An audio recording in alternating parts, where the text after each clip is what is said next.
for you, and it's a tough one to call, this one. Two former world #1s classic as Aniek van Koot takes on Kamiji.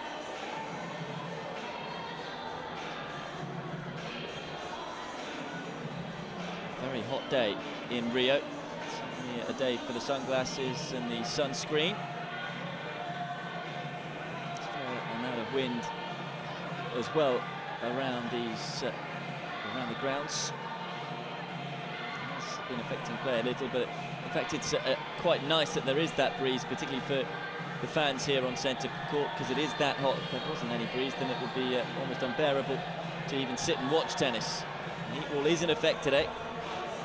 Here is Aniek van Koot, now ranked 4th in the world. She's 4th seed here at the Rio Paralympic Games. Last world #1 in January 2013. Up against the world #2, Kamiji of Japan. Ranked 2nd in the world. She was last world #1 in May 2014. These two know each other's games very, very well. It's a tough one to call. It's a toss of a coin. It's van Koot who leads the head-to-head, 14 matches to 12. The last meeting coming at Wimbledon, and it was van Koot who won a thriller, 6-4 in the third. Prior to that, though, Kamiji won the quarterfinals at the French Open, winning that one 6-3 in the third. So call this one if you can. You're a braver person than I, if you can.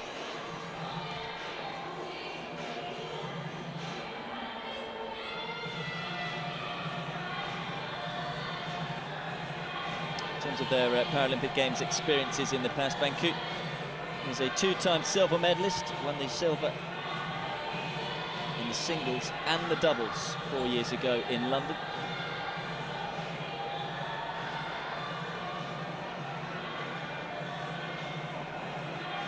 Whereas Kamiji has never won a medal. She started in the quarterfinals of both the singles and doubles in London 4 years ago. So hoping to go at least one better here. Of course, if she is to win this match, she will guarantee herself a medal.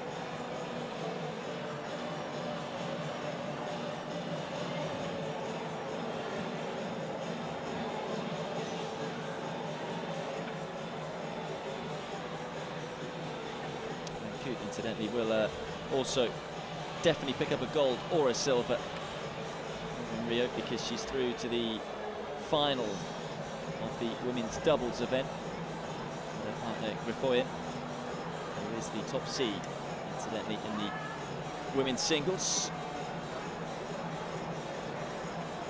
Bad partner to have. She's currently ranked 3rd in the world in doubles. There's van Koot. Kamiji is actually the top-ranked player in the world, but won't be involved in that final. It's an all-Dutch final in the doubles.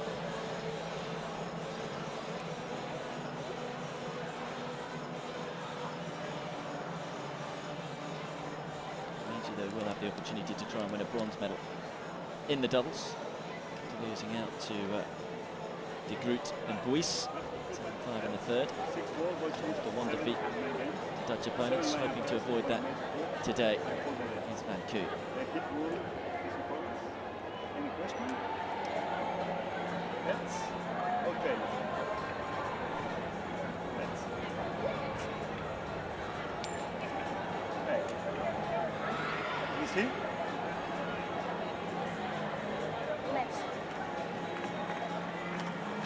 It's nice to see that bit of sportsmanship before a match of this magnitude begins. So both players know each other's game at the back of their hand. They've met so many times before. So it's the Olympic Tennis Centre, which is the venue, centre court. The court we're focusing on.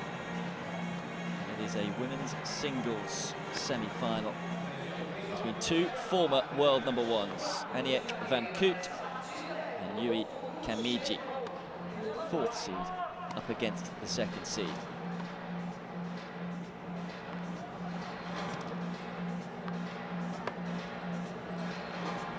So what do we know about Aniek Van Koot, which is 26 years of age, ranked 4th in the world, the former world #1, achieved that fate in January 2013. Former world #1 in doubles as well. She is one of the stars of the sport. Hasn't had the best of years in 2016 coming into this one. Only the one tournament win, which she picked up at the Swiss Open, although did reach the final of Wimbledon, as well as the final of the Australian Open. Taking on Yui Kamiji of Japan. Another star of the sport, a little younger than her Dutch opponent, 22 years of age is Kamiji. 2 in the world, and another former world #1 though, achieved that fate in May 2014. He's won a number of tournaments this year, although wasn't able to reach a final of a Grand Slam in the singles competitions anyway in 2016. There is our chair umpire, Uruguayan Rodolfo Couchet-Holm.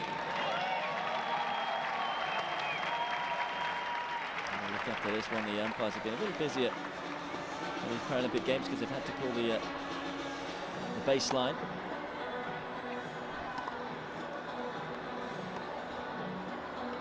This is how Van Koot has got through to the semi-finals. No buys for any of the players in the women's draw. So she did have to take to the court to get past Kantassit in the first round. 6-2, 6-3. Then beat Matthewson. Brit 6-3, 6-1. And then a big quarter-final matchup against Xu, winning it 6-1 in the third. So just the one set drop for the Dutch player. Straight sets wins all the way through for Yui Kamiji. She's only dropped 4 games in total. She's been in sumptuous form. In the first match, 6-love, 6-love against Candida. And then on the second, dropping just the 2 games against Cabrilana. 6-1, 6-1, and then beat Buis in the quarterfinals, also in emphatic fashion, beating the 5th seed 6-2, 6-love.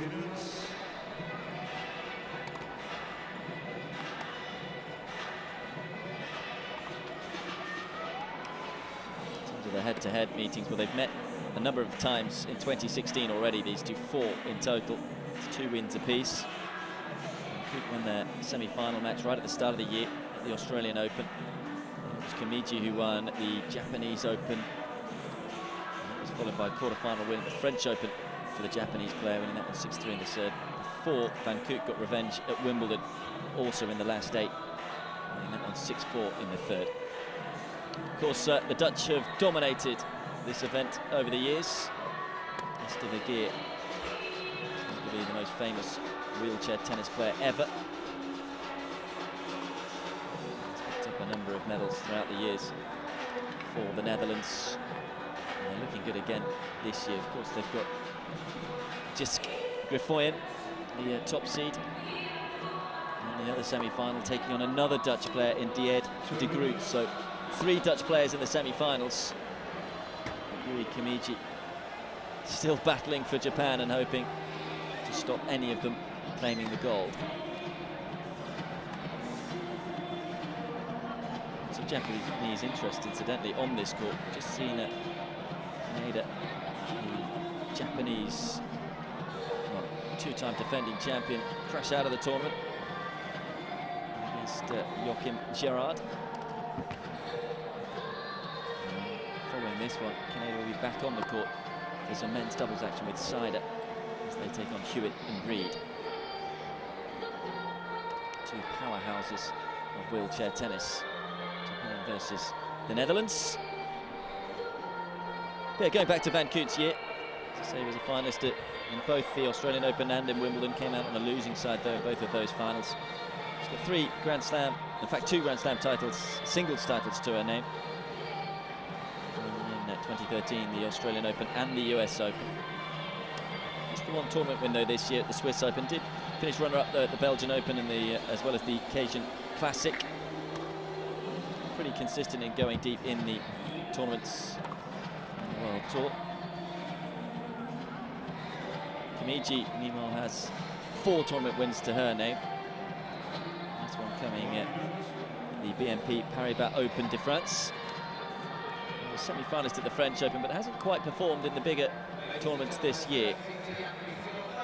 The tournaments that she was able to win were the Japanese Open, the Dunlop Open in Kobe. And she also won a tournament in Johannesburg.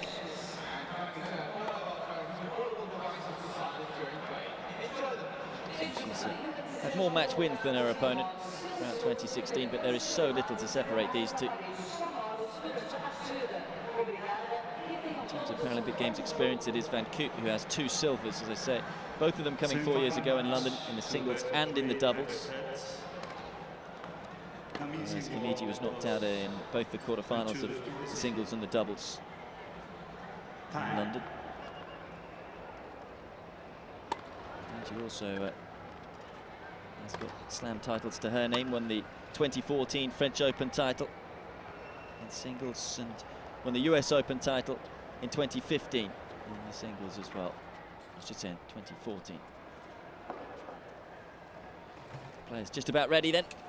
Final bits of preparations before this women's singles semi-final gets underway.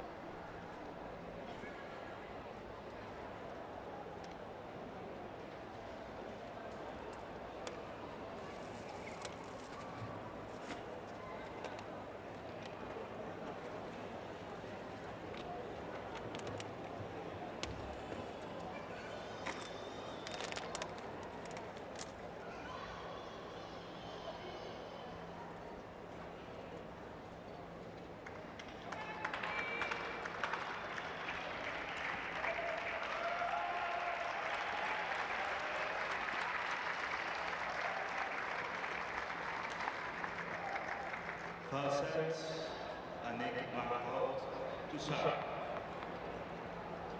So it'll be Aniek Van Koot to start this semi-final against Kamiji of Japan off.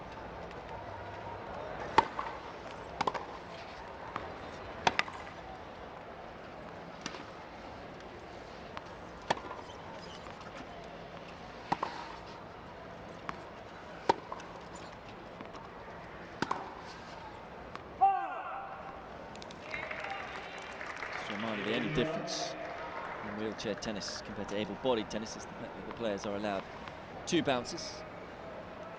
However, they want to try and get up to the ball as early as possible to dictate most of the play. It's very similar to able-bodied tennis, looking to try and take the ball early. So ideally only will want 1 bounce.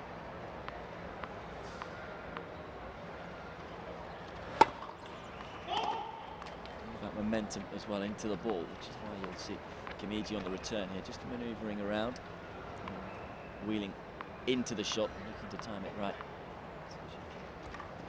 Body weight behind the return. Gusty conditions, incidentally, that's why Van Koot is just struggling a little here with the ball toss.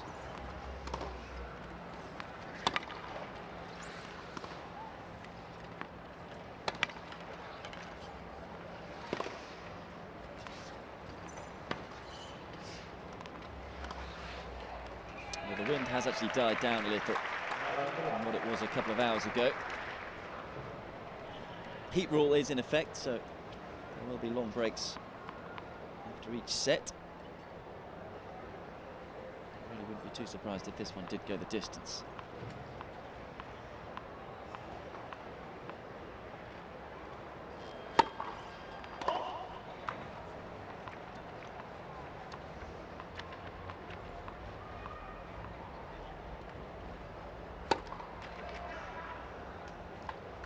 There'll be a few nerves in the system for both players to just try and settle into this one. So much in this contest.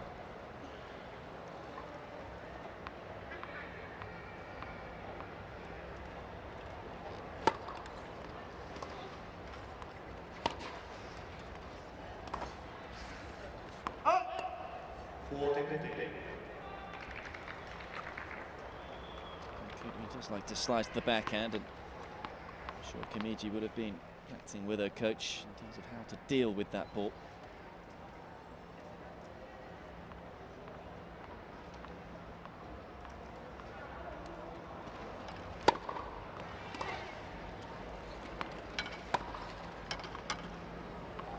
Serve opened up the court. And the forehand finishes the point off. Lovely 1-2 punch to close out the first game. Tidy start then for the world number 4. It's Van Koot who takes the opening game.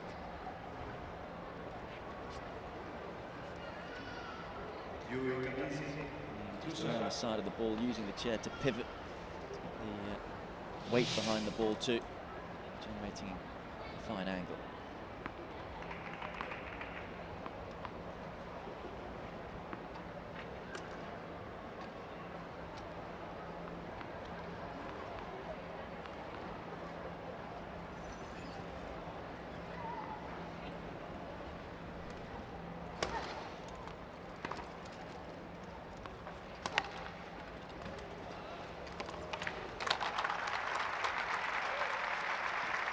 The slice backhand from Van Koot. It's a really mean slice backhand, this one from Kamiji. Really knifing down the back of the ball, and see, as soon as it bounced, it just died away.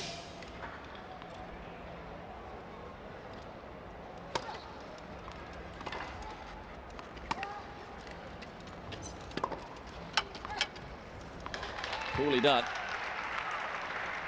The biggest of swings, just guiding the ball into the corner.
That's a superb rally.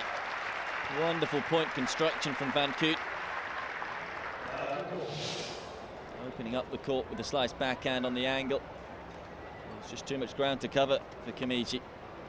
The forehand winner then for the 26-year-old.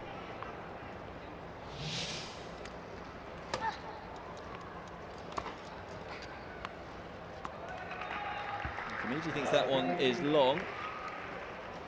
We have baseline line judges today.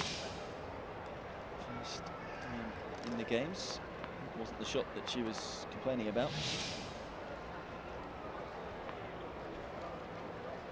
Break point Van Koot.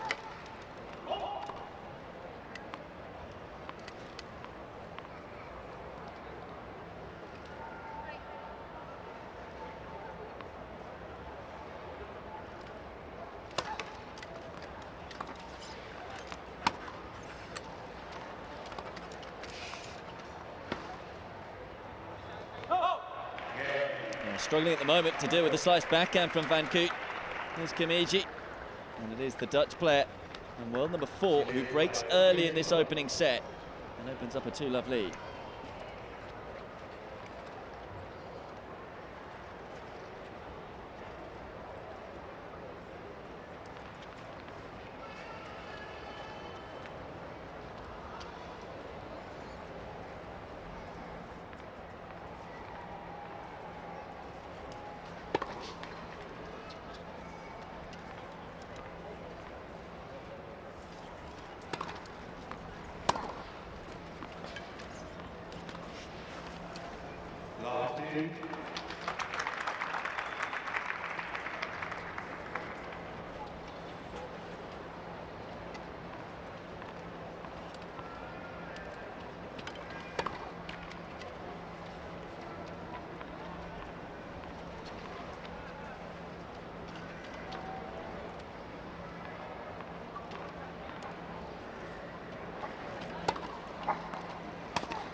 missing with the backhand. Across the ball a fraction. It's a common tactic there, you feel.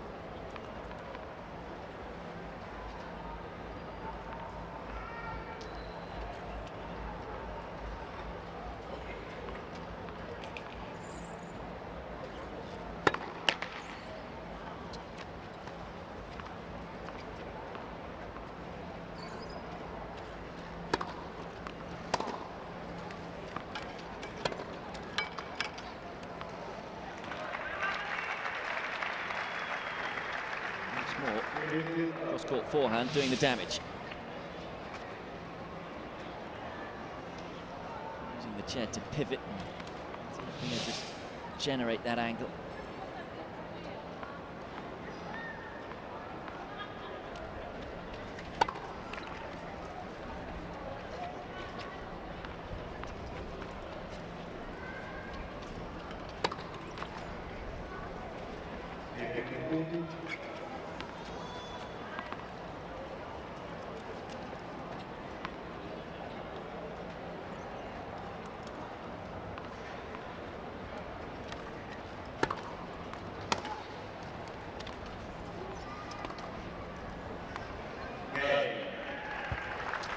Overall coming from the chair, I think. Kamiji able to break straight back. So gets herself on the board a little later than she would have liked. She does have the break back. It's Van Koot though who leads by 2-1.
A nice comeback from Kamiji. Hasn't panicked. Dominant start by Van Koot. Beginning to find her rhythm. That's a gorgeous forehand up the line.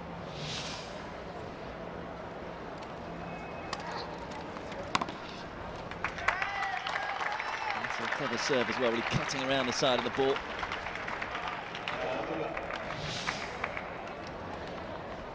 Pressing Van Koot into the error.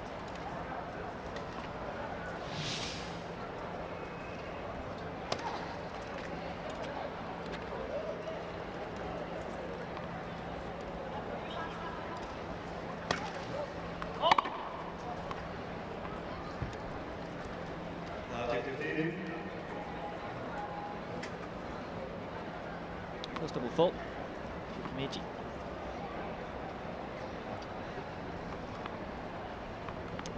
Service speed quite a bit slower than Van Koot, but there's nice variation on the serve to bring in the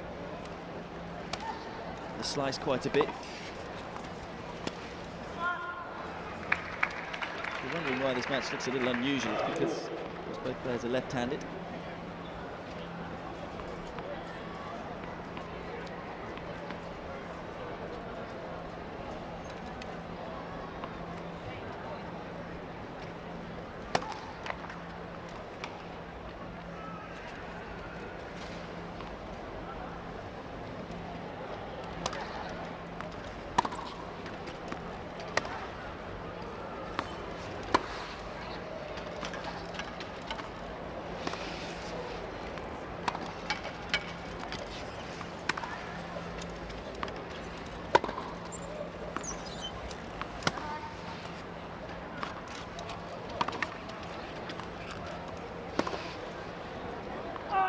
It's a nice rally.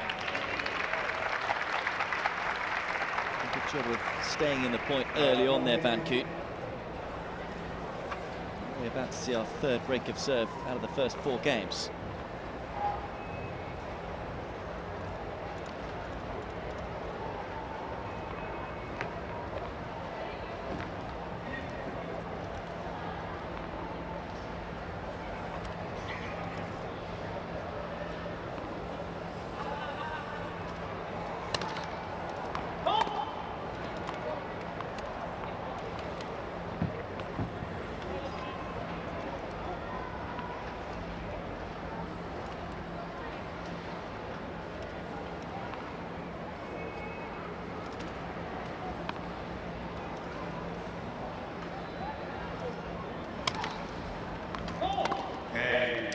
Well, it's a bit of a gift, in truth, from the second seed. Just when we thought she'd turn this slow start around. Start of this semi-final. Gifts Van Koot another break, so it is 3 breaks of serve in the first 4 games. Van Koot the only player to hold, and that's why she leads by 3 games to 1.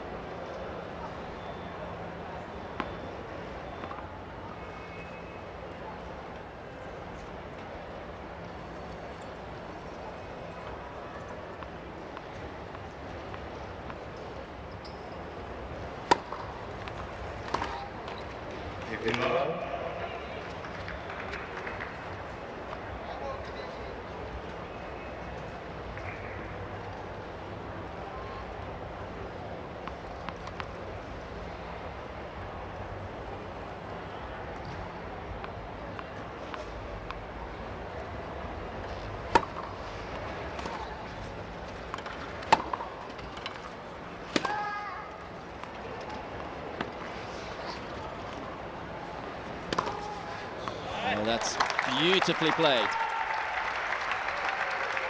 Both players almost using similar tactics, opening up the court with the angles on the slice on the backhand side, but moving around the ball for the inside-out forehand there. Plenty of space to hit into. Van Koot not even in the picture.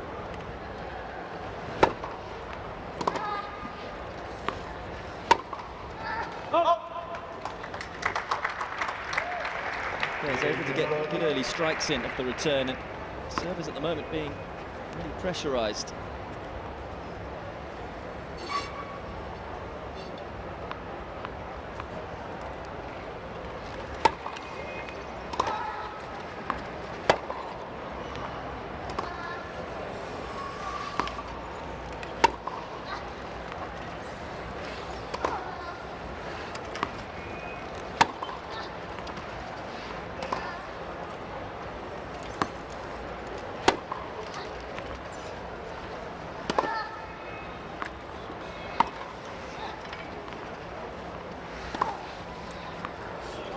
Another gorgeous angle. Quick to move around to open up the forehand here. Into a good position. And controlled it with real ability, rushing over the ball. 2 break points for Kamiji. Over the day, it seems her breaks of serve. Powerful serve there, right onto the service line from Van Koot.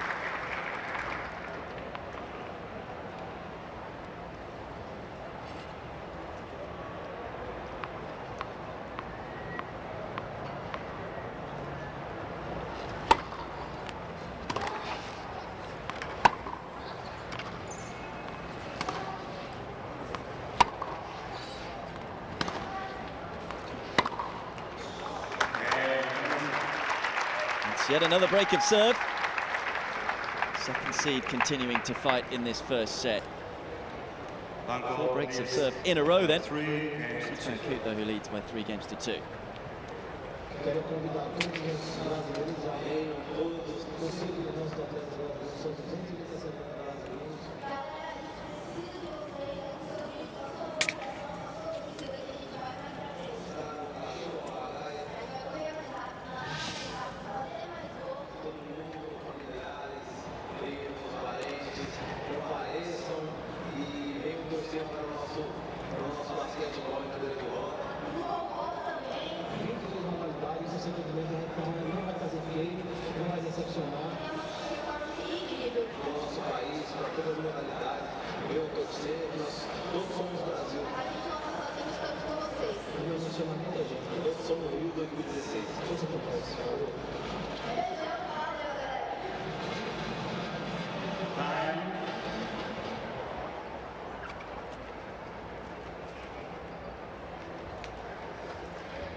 Plenty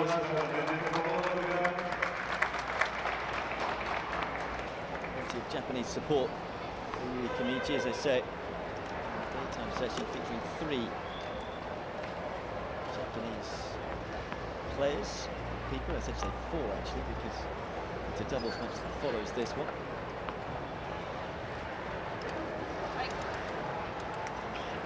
She holds serve for the first time, Kamiji.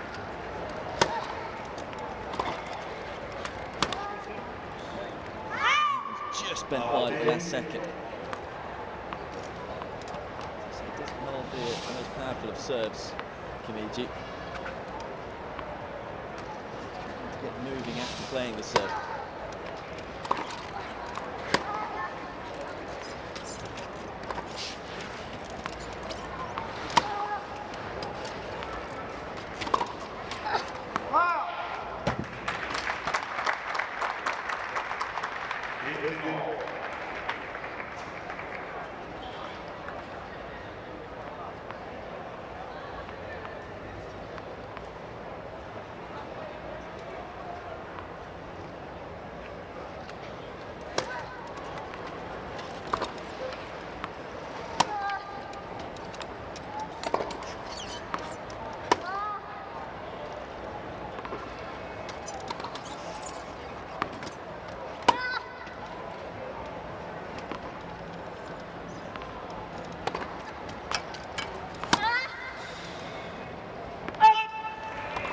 Danger for Kamiji. If she gets too far behind the baseline, she's going to get a little stuck. Particularly when you consider the angles that Van Koot can use, both forehand and her backhand. You can see there Kamiji looking to move forward, maybe expecting the shorter ball, and the deep one came.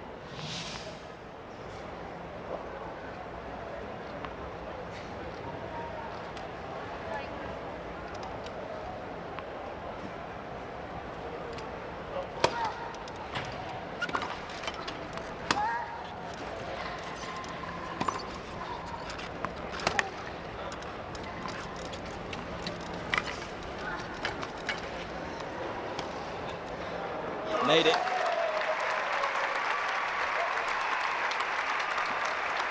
Talked about the short ball possibly coming, but it did there. Kamiji, drop shot off a drop shot is the most common shot. Japanese player swiftly up to the ball and controlled it well up the line.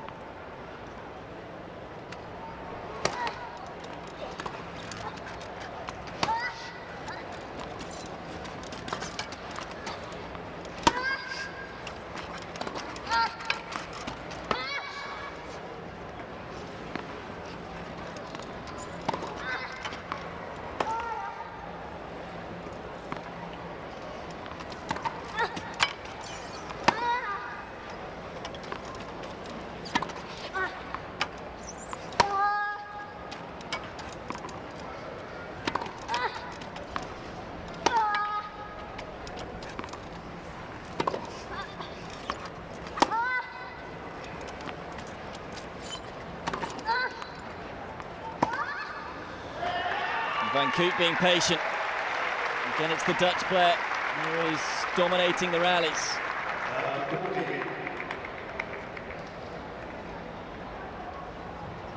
Kamiji just pinned so far back. Van Koot going for the drop shot, just manoeuvring her opponent from side to side.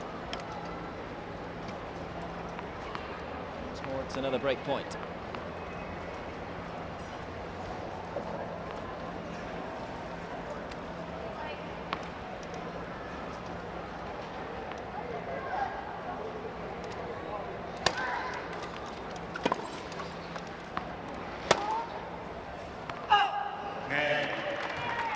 Trying to be a little more aggressive, Kamiji, earlier on in the points, not wanting to have to do the majority of the moving rallies. So it's Kamiji who sprays a forehand long, and Van Koot secures yet another break. Establishes the 2-game cushion. 4-2 first set.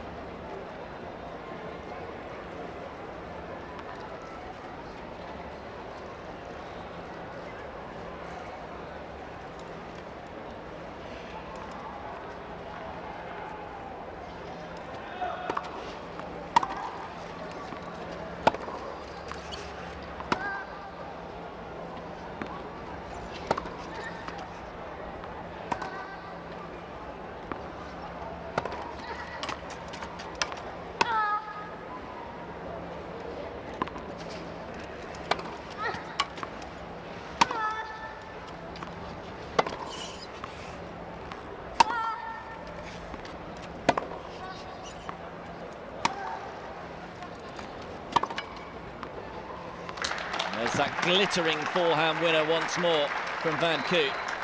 She's enjoying herself out there. Gets into position, then uses the chair,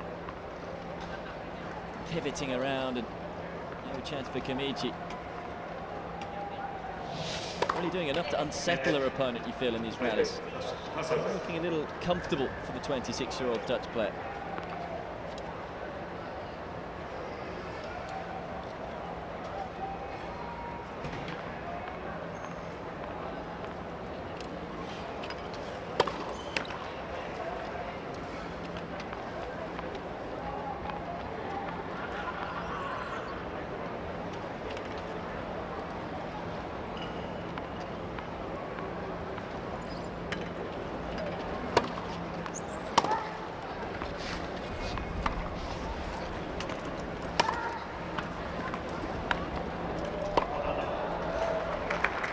Kamiji apologises to her opponent, a little bit of fortune.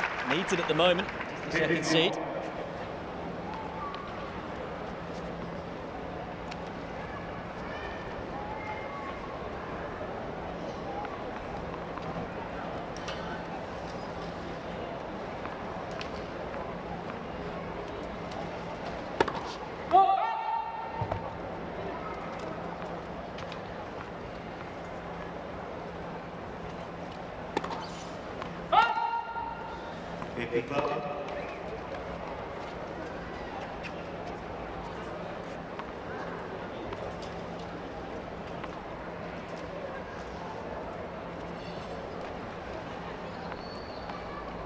Both players at the moment are allergic to holding serve.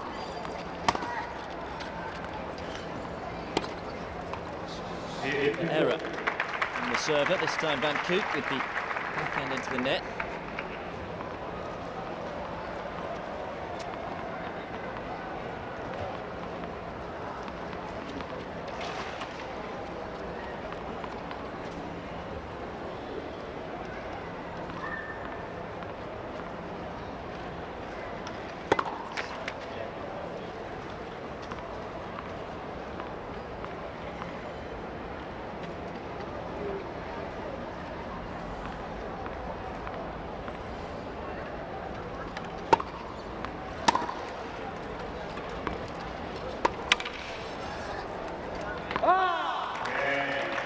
Excellent return right into the corner.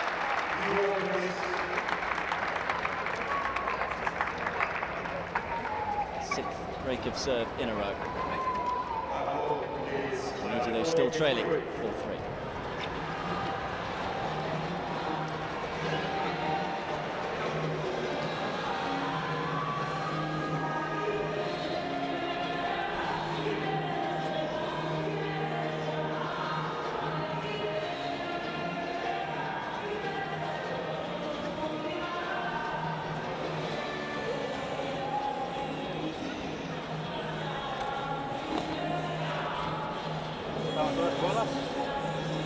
Sì, stavo.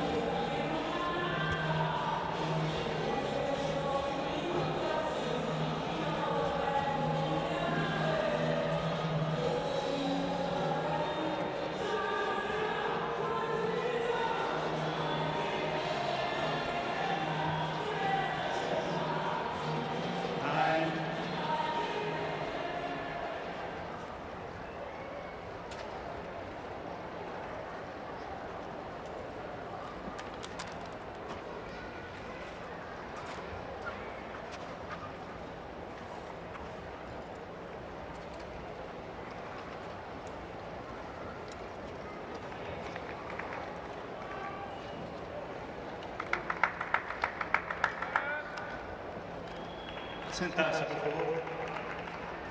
Obrigado.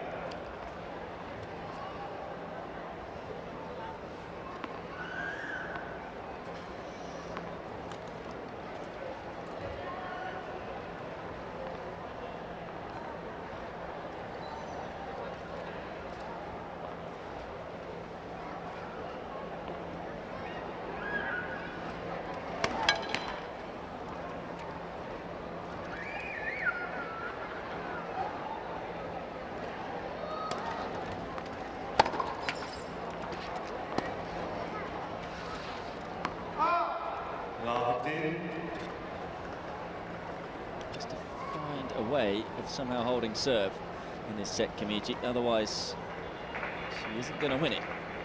It's as easy as that. So often tennis matches about who can break serve. This one's very much all about who can hold serve.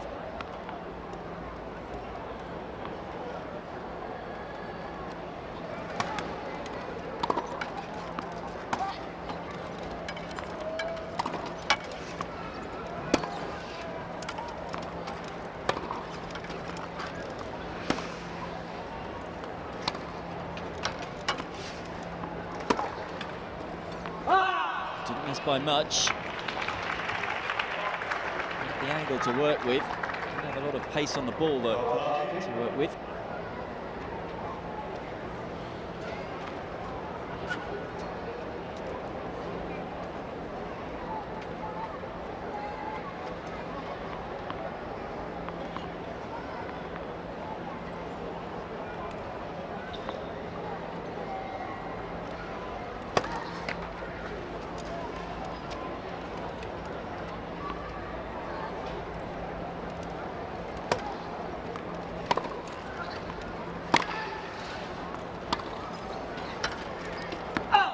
Vicious slice from Kamiji. Better serve, needs to neutralise the points. First serve, as I say, our average speed around 100 kilometres an hour.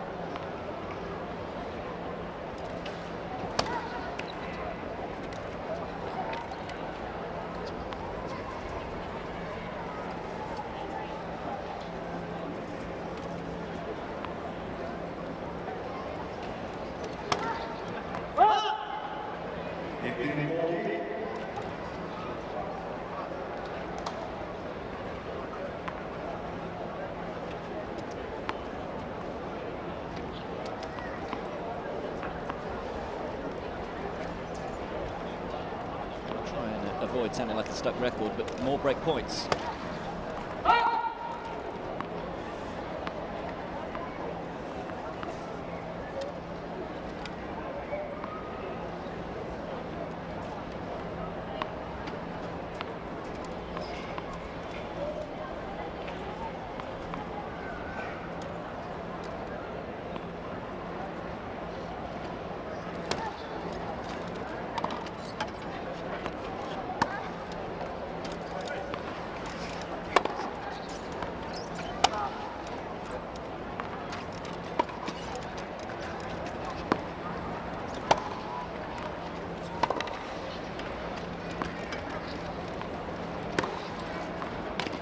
Great aggressive tennis from Kamiji.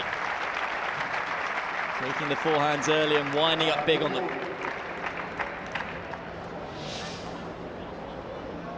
She's like the inside out, this time going with the inside in.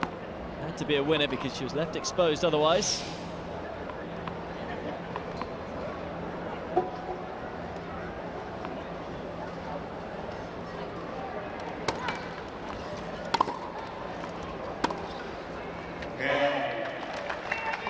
Koot breaks again.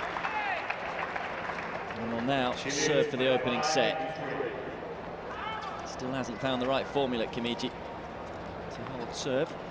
And it's Koot who leads this opening semi-final by 5 games to 3.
points away then, and claiming this first set.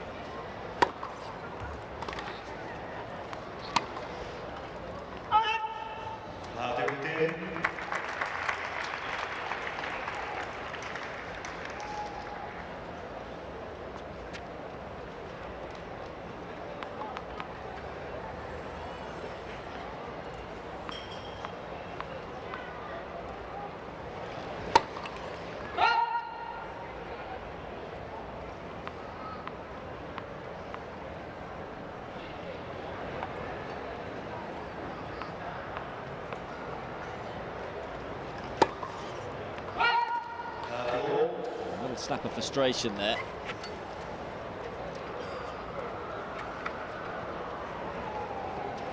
Toss wasn't right at all on the serve. Always stretching for it to get it over the head enough to generate any topspin. Hence the double fault. Fourth double of the set for Van Koot.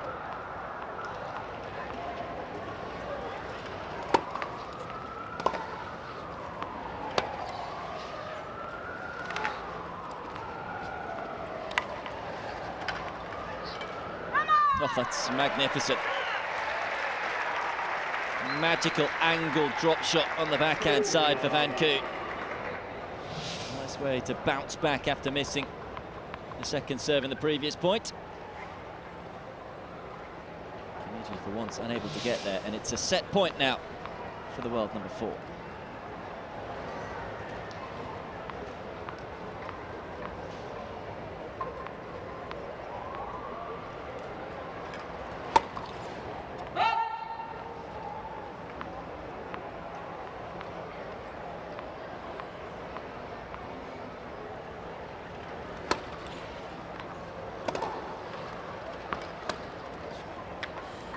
Good return. It was a tricky one. Second serve found the service line and take that well above her head, Kamiji.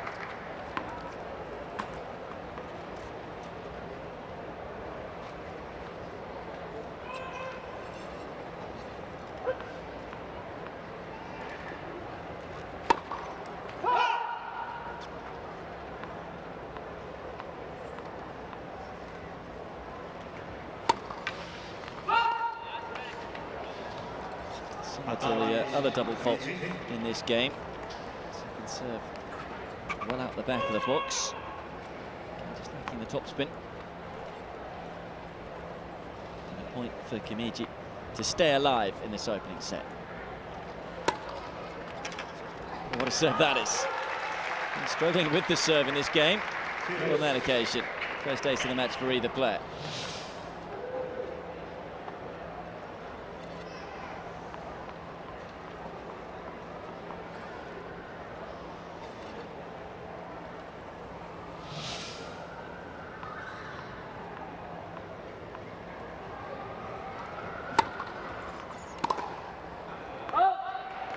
Rarity. Haven't seen too many missed returns.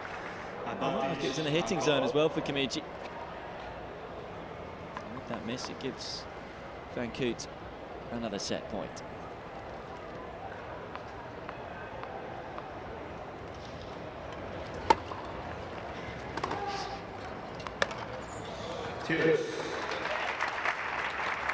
Right to the wheels of Van Koot.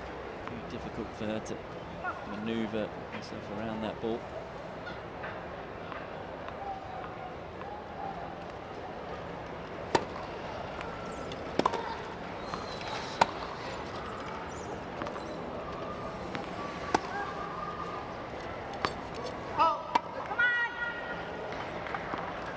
Mightily close. Big shout of come on from Van Koot, trying to get herself pumped here to get herself over the line in this opening set. I feel able to win this game, then it'll be a bit of a momentum shifter. She's had her opportunities in this game. She's got another one here, third set point.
That's too good.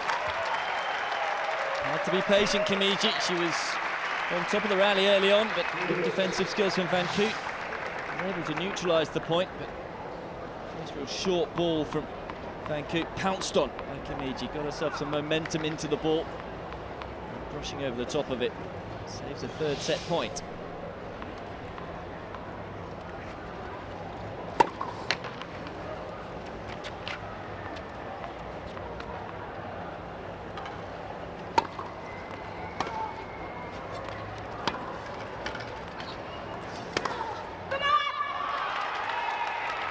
Koot will have a fourth set point.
Just gone long.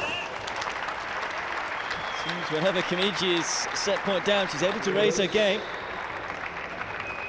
She play, not panicking in these situations.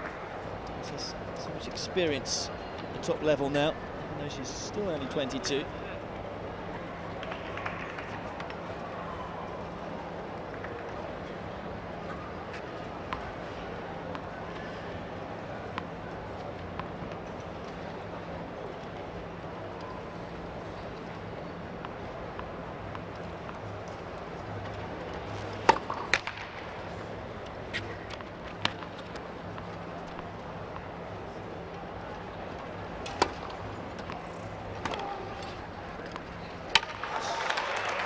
Splendid return.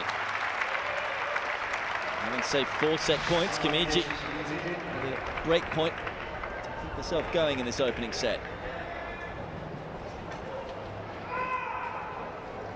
That shot was the depth, not allowing Koot to get behind the ball.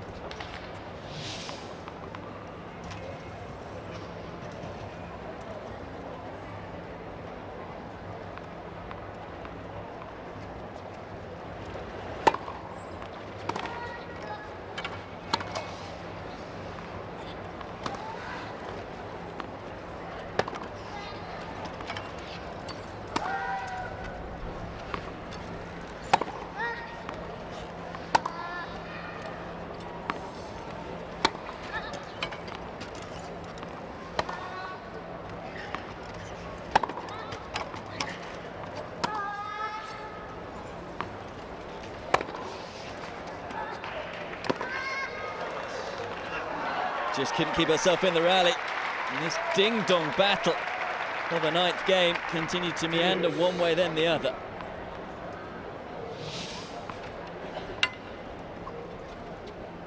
This game with a set by some distance.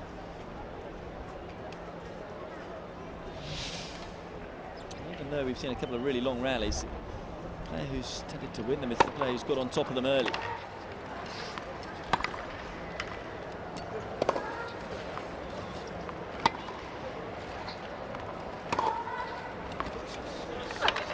forehand winner. Christopher Van Koot got more than two minds with her first shot after the serve. This has been an effective shot though for Kamiji.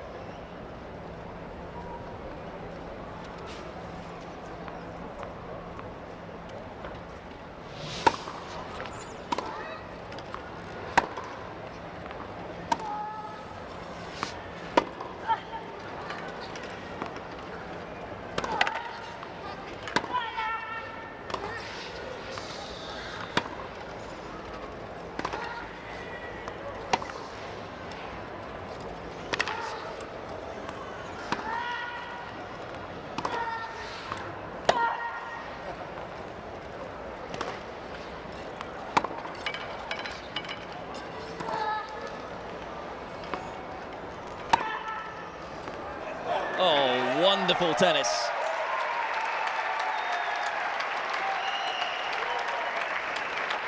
You can see why in 26 previous meetings,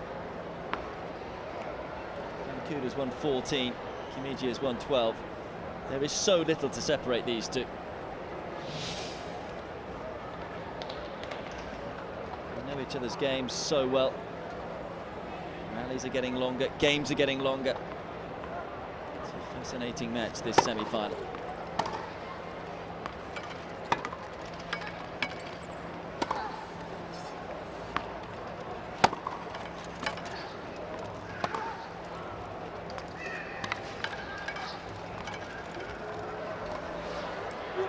Oh, just overcooked it.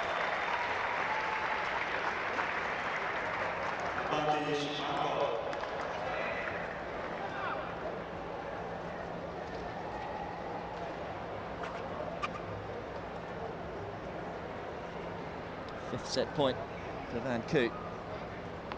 Just wonder how much left both of these players have in the tank after such a grueling game.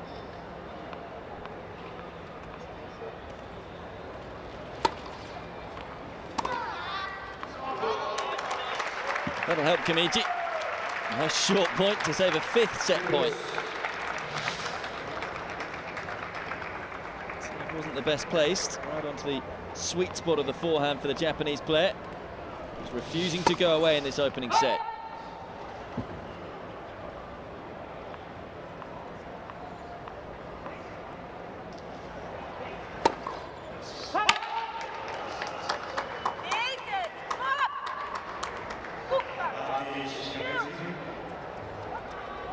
just feel if Kamiji can win this game, the effects on Van Koot be fascinating to be seen, because remember, Kamiji is yet to hold serve. This is going to be a tough one to take because Van Koot has had 5 set points.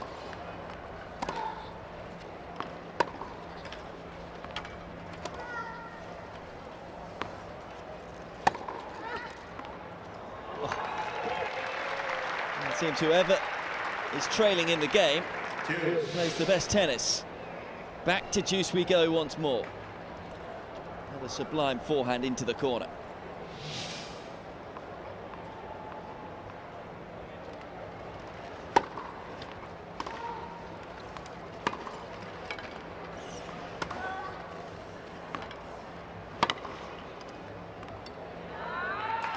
This time it's the slice backhand that does the damage.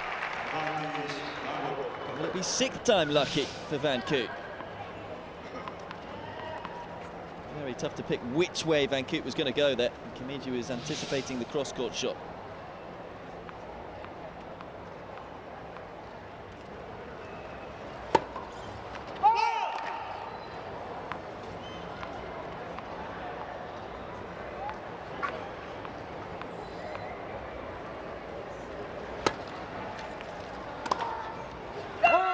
Finally, Van Koot does close out the first set in an epic game.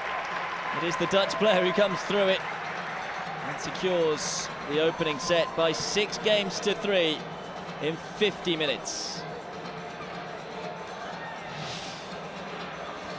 After all those long rallies, it was a missed return that did it in the end for the 4th seed. The response says it all. Be a tough one to take for Kamiji. He's still yet to hold serve. Disappointment from the world number 2. It's Van Koot who takes the opening set. 6 games to 3.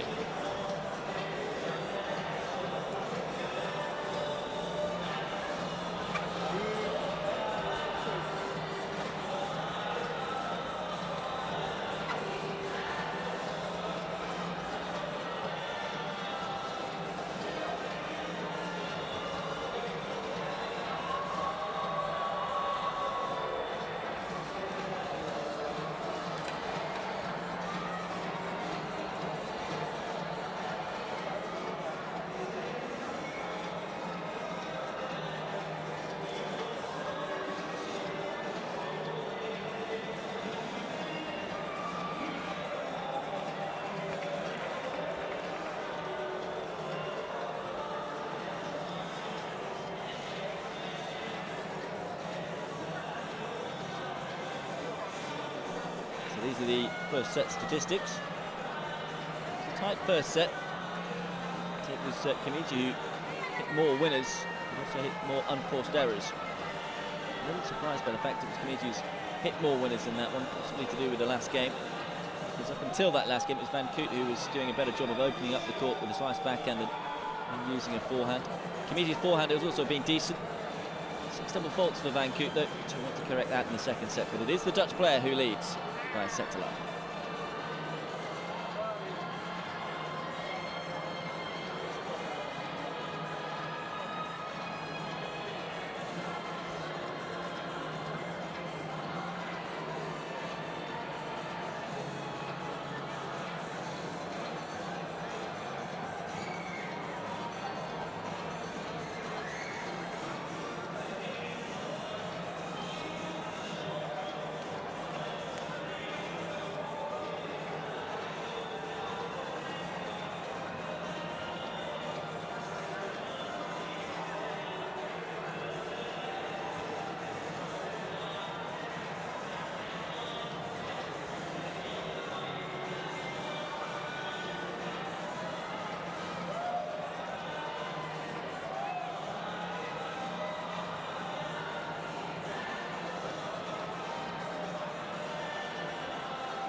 Well, the heat rule in effect today has just allowed a 10-minute break in between the sets.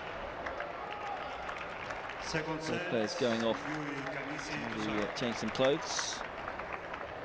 It's a grueling last game, wasn't it? It lasted over 10 minutes itself. Big question for Kamiji, though, is can she find a way to hold serve? It's been Van Koot who's been able to dictate the play off the return. Kamiji then to open up the second set, having dropped the first.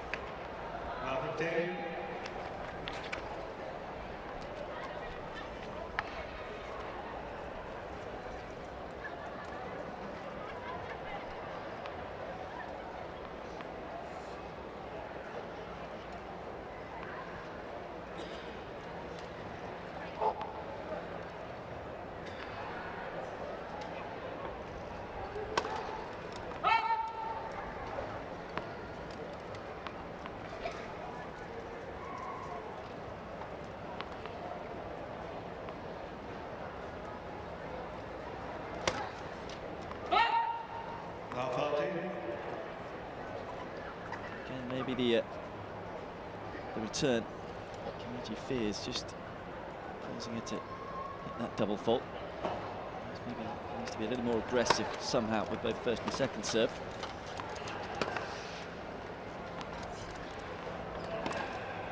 Again, being pushed around the court early on, Kamiji. Van Koot looking comfortable.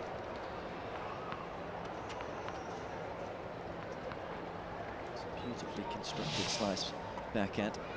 Took low over the net as well, took the time away from Kamiji. 3 break points for Van Koot.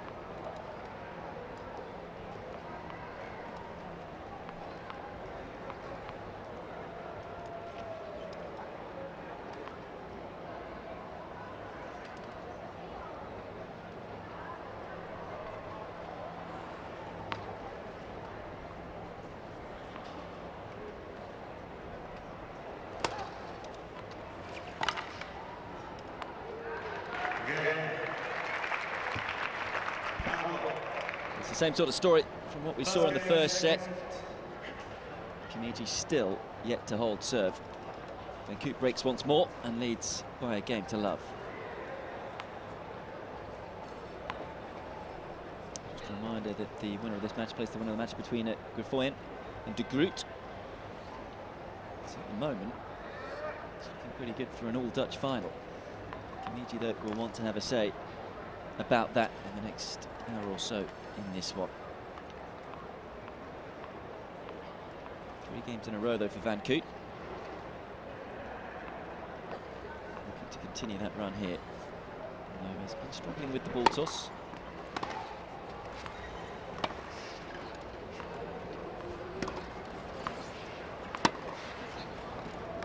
Really big forehand that Kamiji has. Anything short, she's pounced on. It's been about the ability to get up the court into those positions. So the first and second serve haven't really been strong enough, so she's quite often been forced to be back behind the baseline.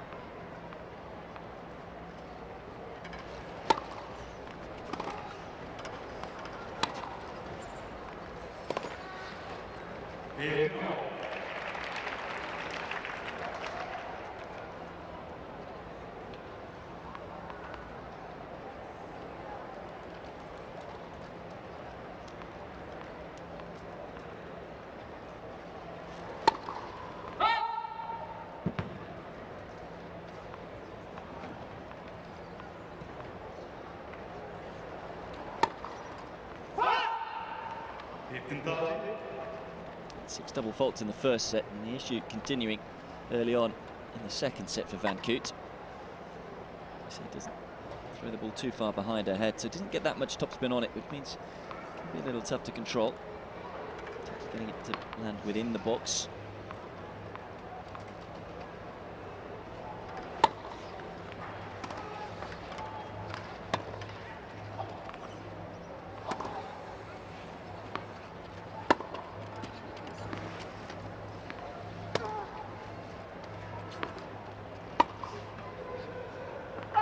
Good depth from Kamiji.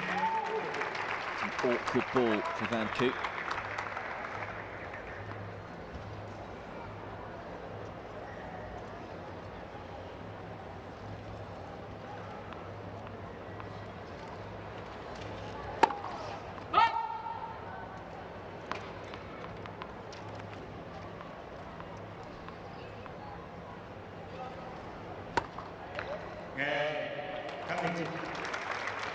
Another double fault and another break of serve. Stops the rot though, that game for the Japanese player. First game in 4. Gets herself on the board in the second set, 1-1. What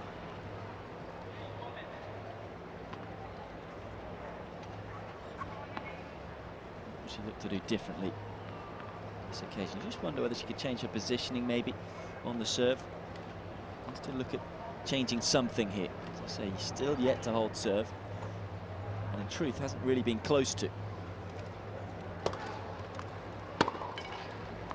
That's one of the reasons why. It's not powerful enough really to get Van Koot on the stretch. And if you're going to go to the forehand wing, you're going to be in trouble. This was a finely timed forehand.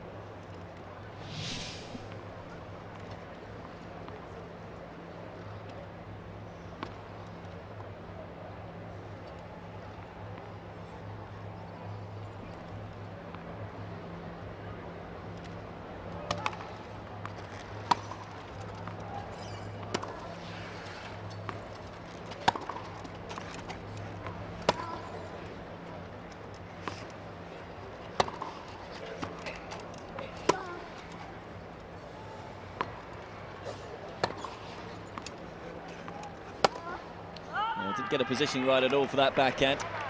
She's left herself a little short. Stretched for it.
It's a forehand that's usually been working pretty well for Kamiji, but the move there, again, quite timing it. And timing and rhythm has just been off in the service games. 3 more break points for Van Koot.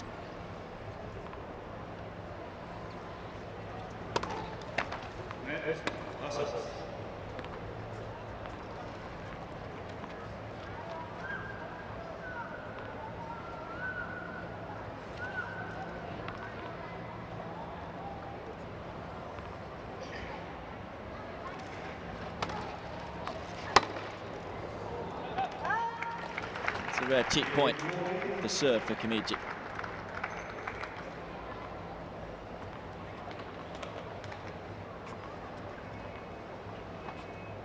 Still two break points to negotiate.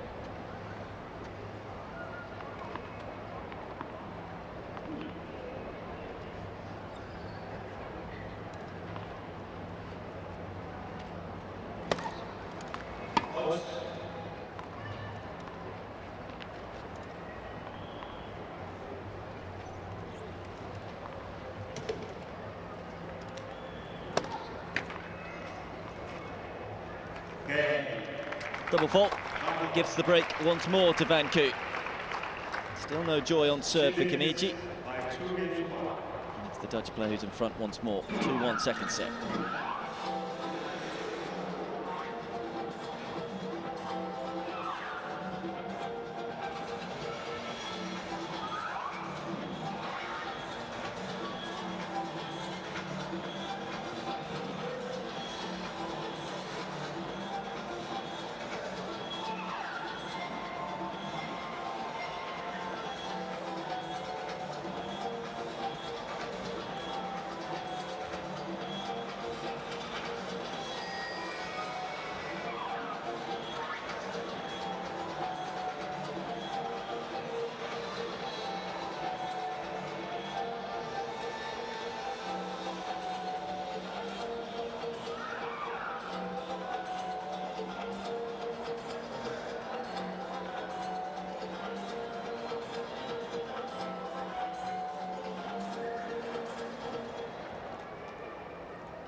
Patient tennis.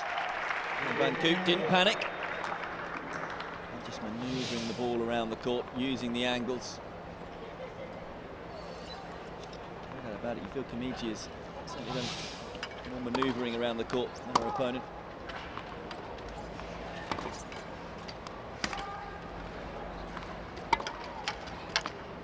It's a gorgeous forehand into the corner.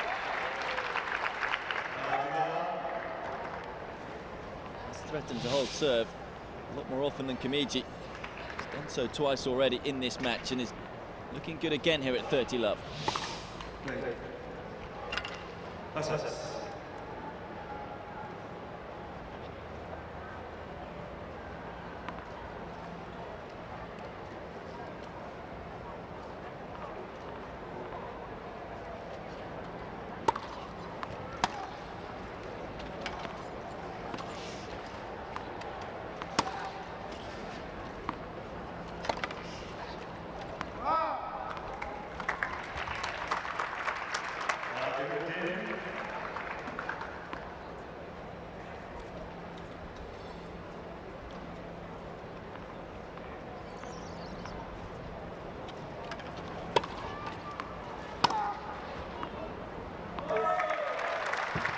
Better aggression from Kamiji.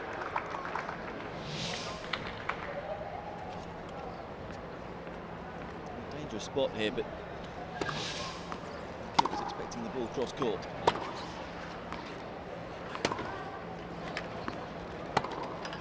I think it was just stretching, wasn't it? Not in the ideal position there, Koot. Not the momentum either to take into the shot. Put one well above her head.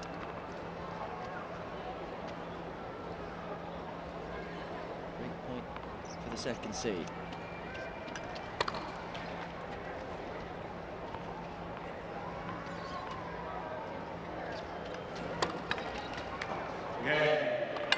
That's frustration for Koot. Got herself into a really good position there, opened up with a couple of excellent points. To move to 30 love, but it's Kamiji who wins the next 4 points. Is able to break once more, and it's 2-all in this second set.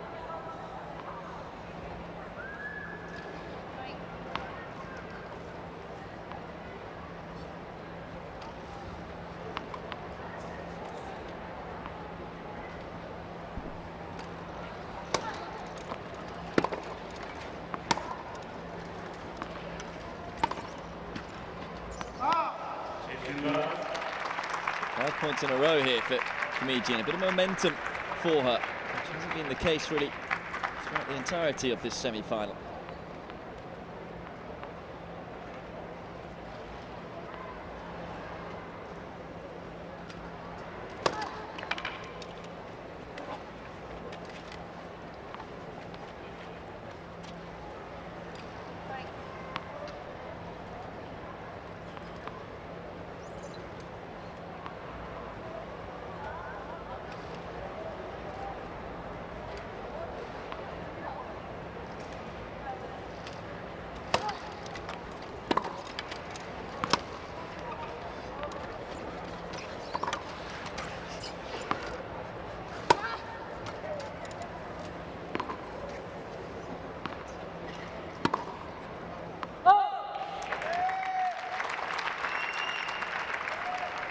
better job of hanging on in the rally early on. Koot's lost a bit of rhythm here. A bit more time to think about that last play. Just reset herself. Closest that Kamiji has been to holding serve at 30 love.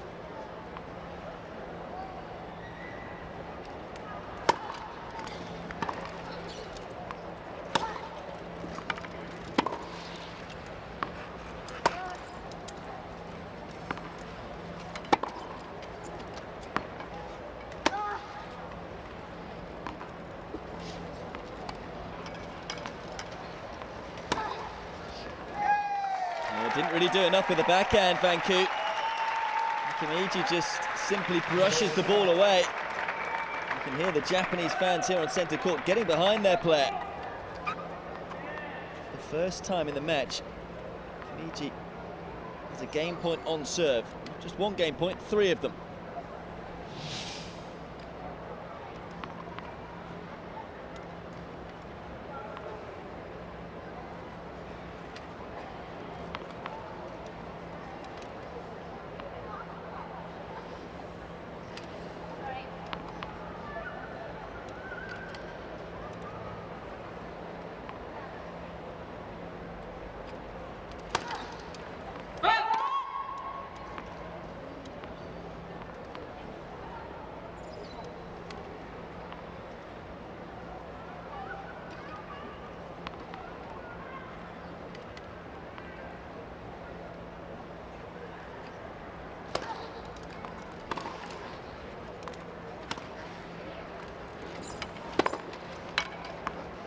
Right into the corner, not sure it was out of the middle of the strings. First point in 8 for Van Koot.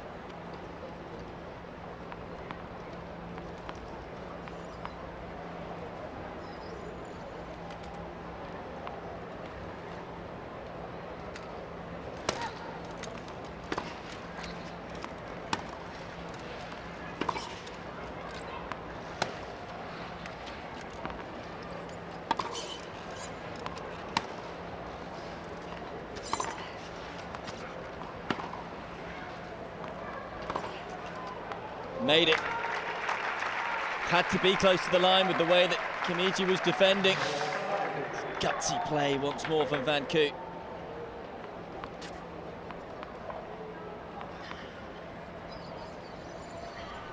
Keeping the ball nice and low by knifing down the back of the ball, skidding it away.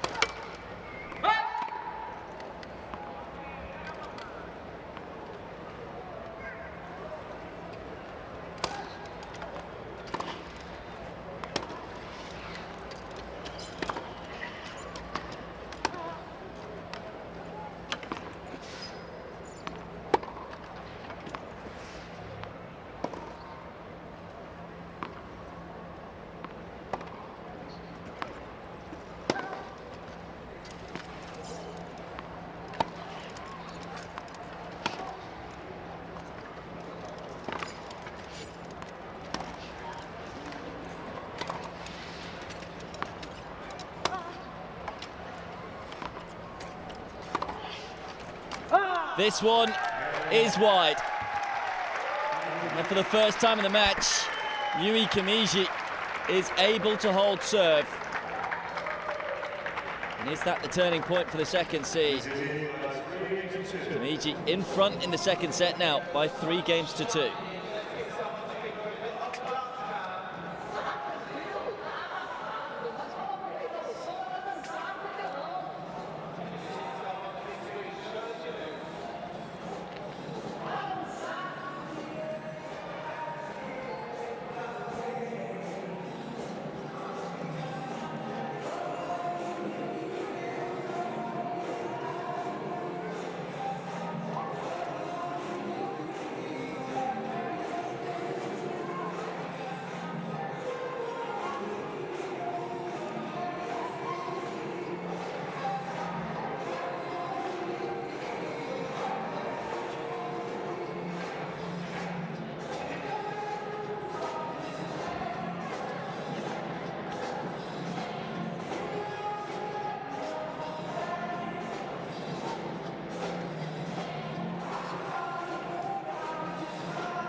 First time in the match trailing Van Koot.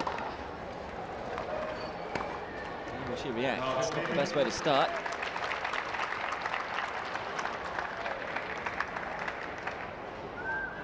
Got herself into a bit of a hole, losing 7 points in a row, but fought at the end of the last game. Quite enough.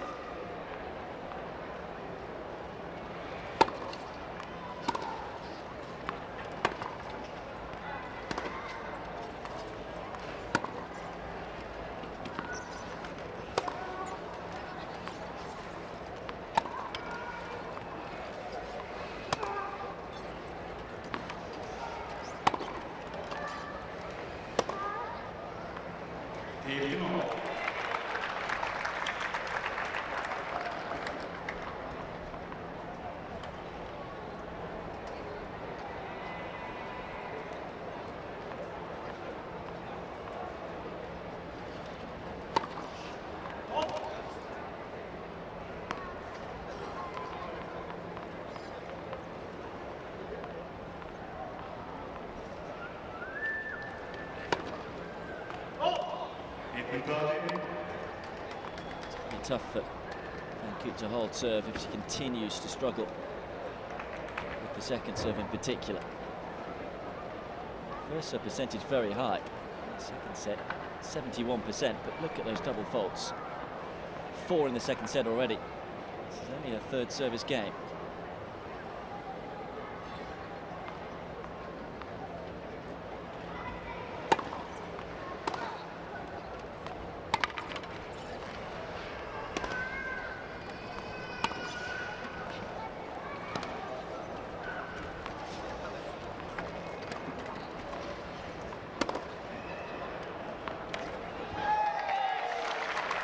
Right on the line. A little bit of fortune for Kamiji. Everything seemingly going her way at the moment. It's off the frame. Frustration for Van Koot. Chance for a third straight game here. World number 2.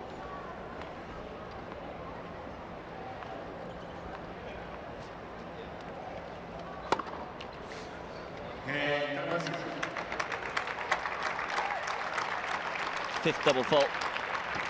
It is puzzling. Just wonder whether Van Koot needs to take a little bit off her first serve. Give herself more assurance. She's missing a lot of second serves. Why betting? Because she's not keeping the racket head speed high enough. 11 double faults for her in total. And now in a bit of a hole in this second set, trailing 4-2.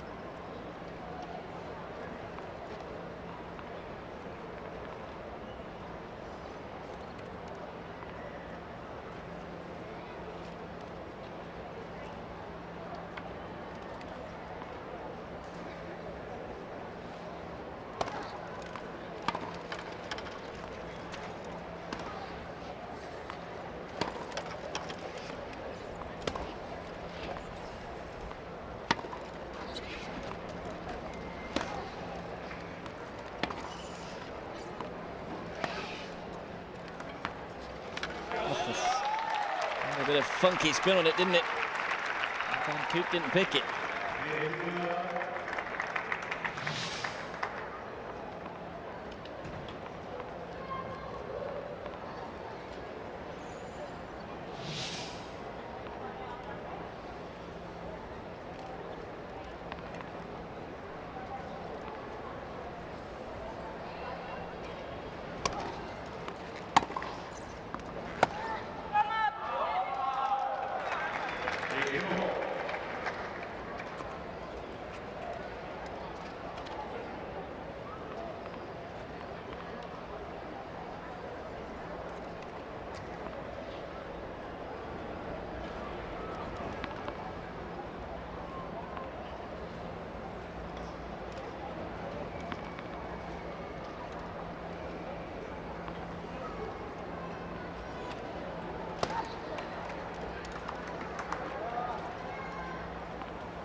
Not happy with the line call. Feeling that all the things are just about going against her at the moment. the line call. Needs to do more really with the return. Middle of the court, and as we've seen time and time again, it's just going to be mopped up by Kamiji and the forehand.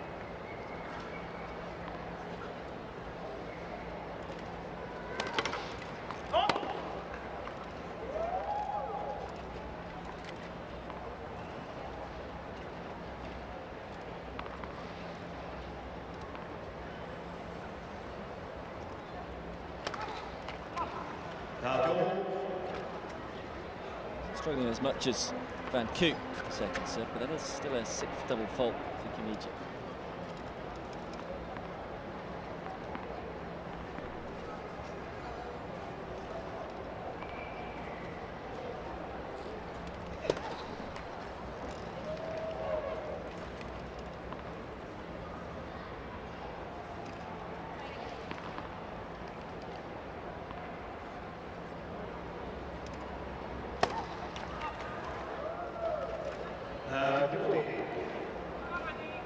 Although the wind has died down a little, still quite a breeze in the stadium. The sunlight's also an issue as well. Still signs of fatigue and fearing the return. We've seen so many breaks of serve in this one. It's leading to more double faults than you'd usually see. The break point here for Van Koot.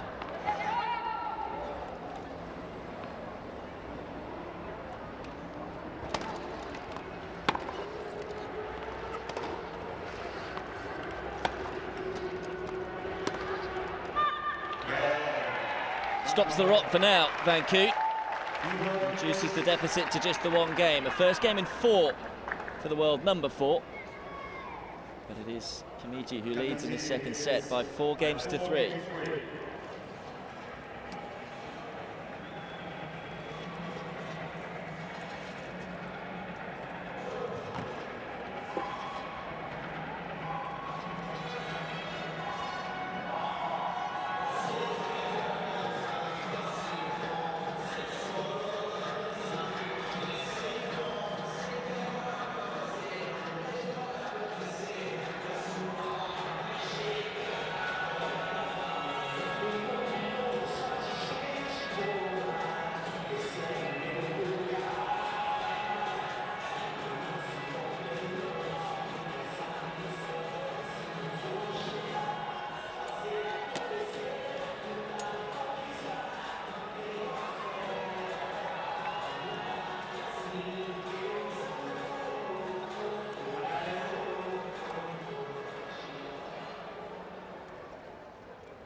This is very worrying. Van Koot. 12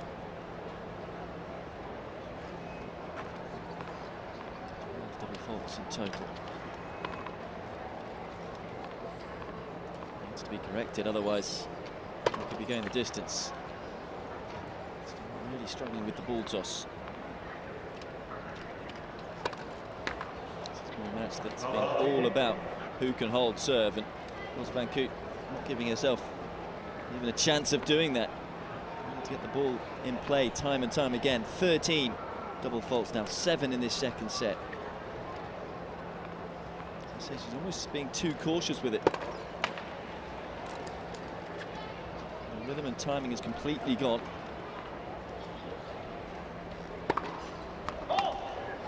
Three doubles in a row. She's just enjoying herself right now. She's a striker ball.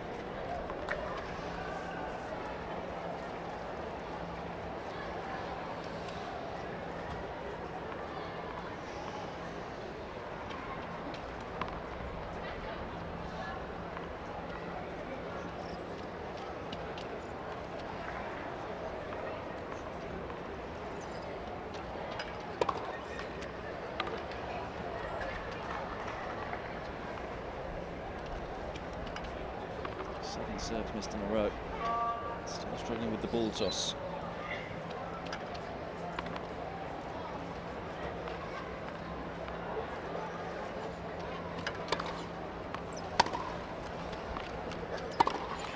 You had a feeling that the forehand may well have ended up missing.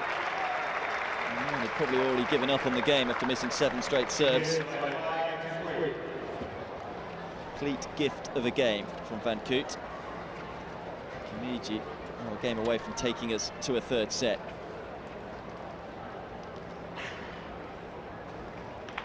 Question of overthinking as well for Van Koot. She's got to find a formula. That 2nd serve.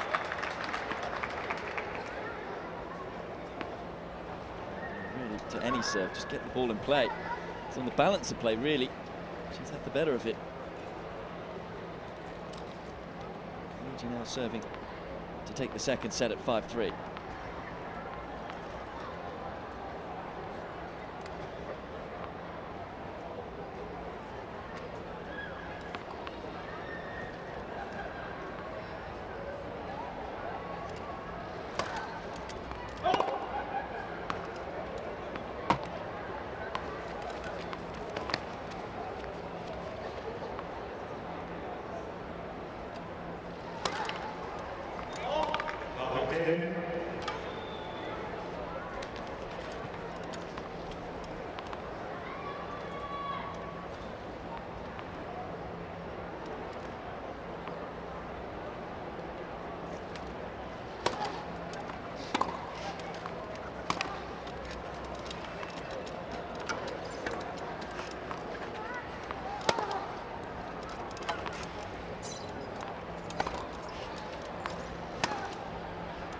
It's been a while since we've seen a rally.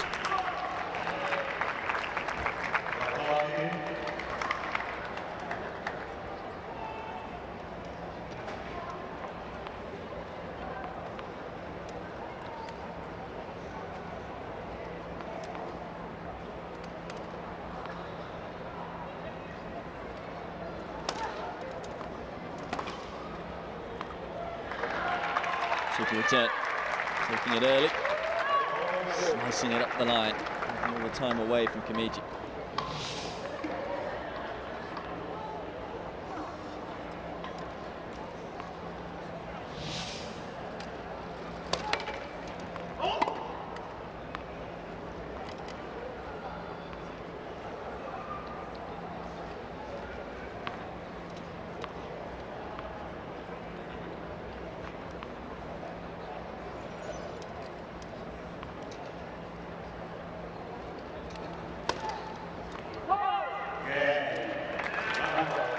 Well, 2 breaks to love in a row. And Koot still alive in the 2nd set. The big question is, can she sort her serve out? Breaks to love. Kamiji still a game away from taking the 2nd set.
Three double faults in her previous game. We'll be looking for better hit, serving to stay in the 2nd set.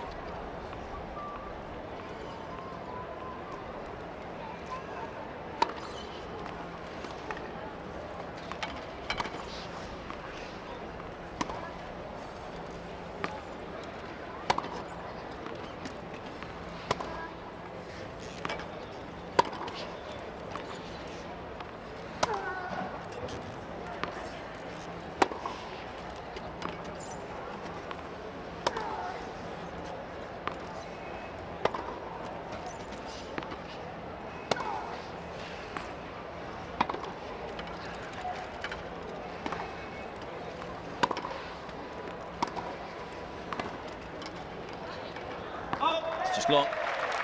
Looking up the court nicely there, Van Koot. Just couldn't get the angle on the forehand. Defensive play though from Kamiji. Was the ball though just prior to that Van Koot had the opportunity to win the point on. Kamiji was there. There's a nice half volley from the Japanese player.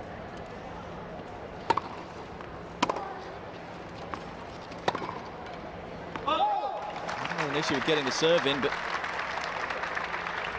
sprays wide, and Kamiji 2 points away from taking the second set.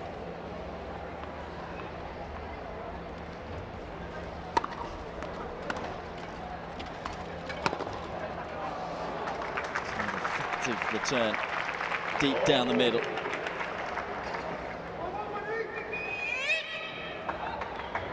World number 1. Facing three set points, I should say, against another former world number 1. Kamiji looking to pounce.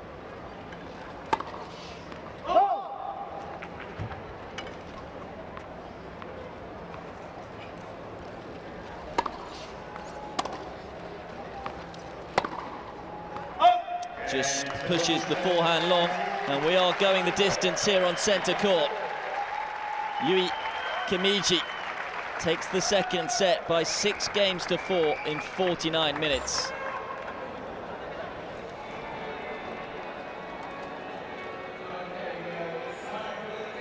There's the confirmation. Second set 6-4 to Kamiji. Feeling a lot better about the situation. It was a pretty disappointing first set. Koot struggling on serve, that's been her issue, particularly in that second set. Really did struggle to get the ball in play. Has to try and do a better job in this third set coming up. This one, I thought it could be a close one, and it's turned out to be that way.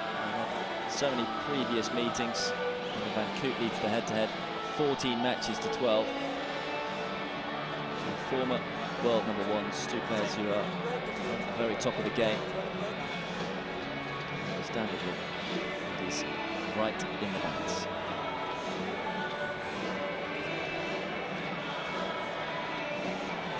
They're not taking neutral. So everybody's just sitting.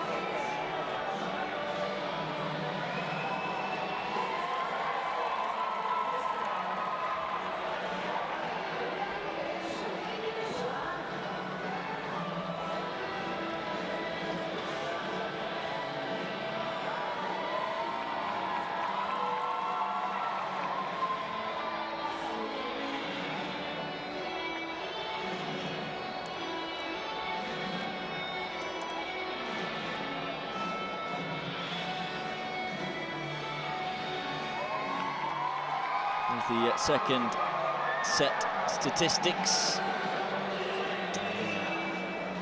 The statistic you probably want to circle there is 8 double faults for Van Koot. She had 6 in the first set, 8 in the second. Just too many, really. Still having more winners than Kamiji. It's been strange, actually, because Kamiji hit more winners in the first set.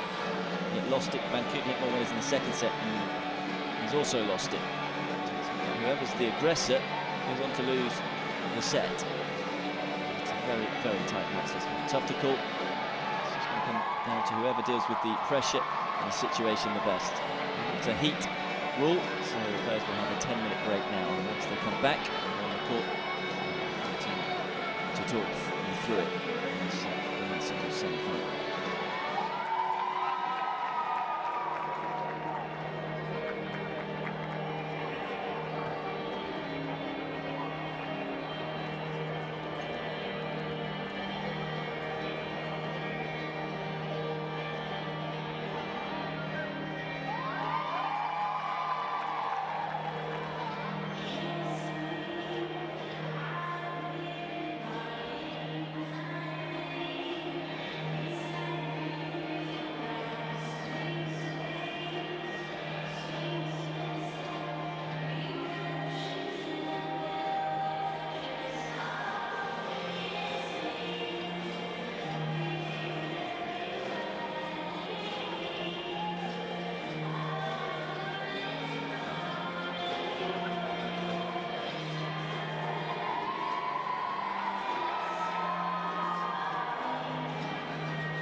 So the first two sets have all been about who can hold serve.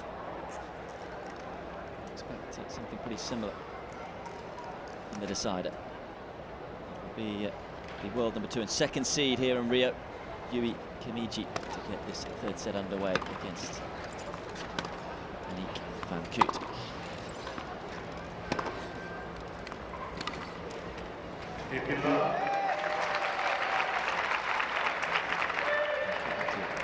Very frustrated figure at the back end of the second set. Really struggled with a lot of double faults, and still affects the rest of your game if you're missing second serves. Rhythm tends to leave you. So more pressure on your ground strokes.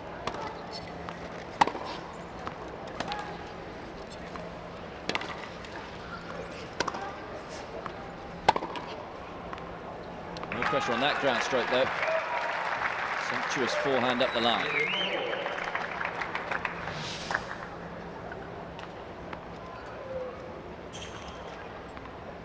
Taking it out in front. Fine winner.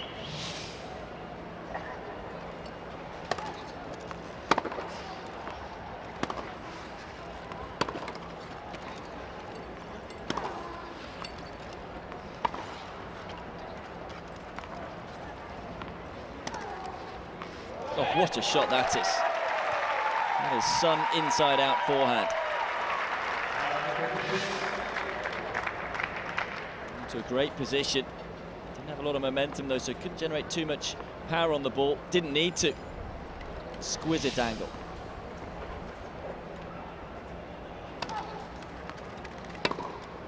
And Koot trying to generate an angle of her own. Getting it quite as right. And these are big points here. As I say, Koot needs to just knuckle down. Doesn't want to leave a hangover into this third set. It was just the one service hold that Kamiji needed in that second set.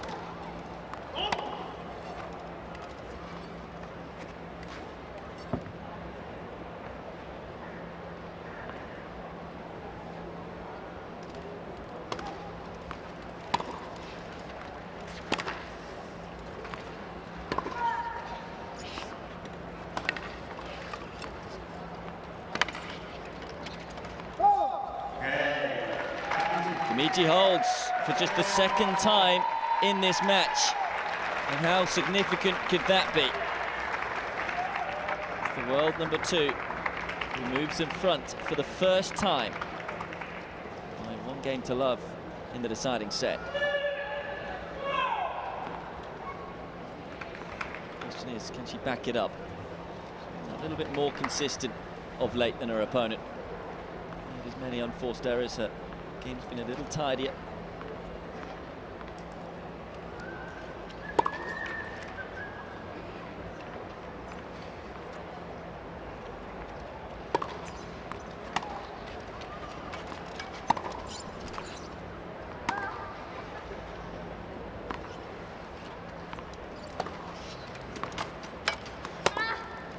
It's better. Inside in from Koot.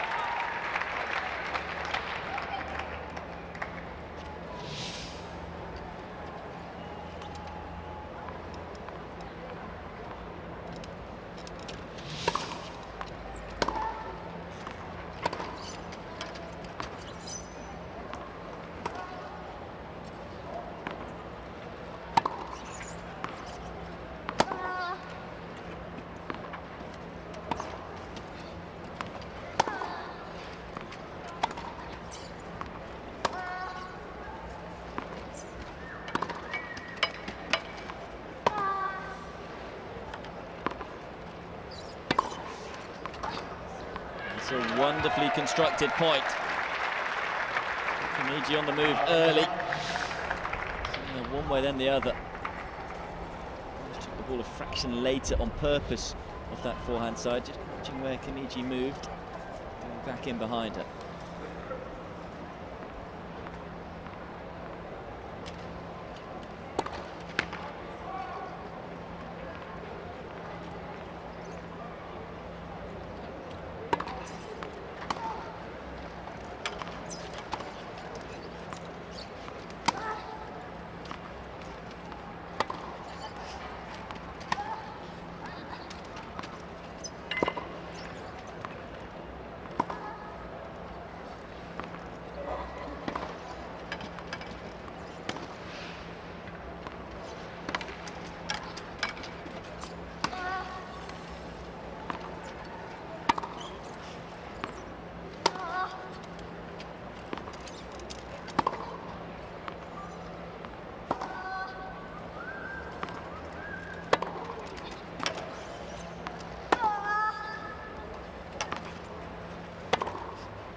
what a grueling, lung-busting rally. But it's one in which Kamiji somehow wins. She was being pushed and shoved all over the court here. Somehow turned defence into attack. World number 2 is right up for this one now.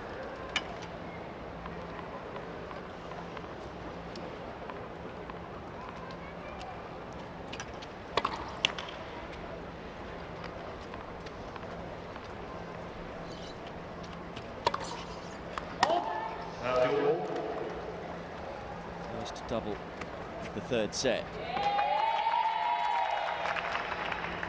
How many more will there be? I'm worried because they were missed by some distance.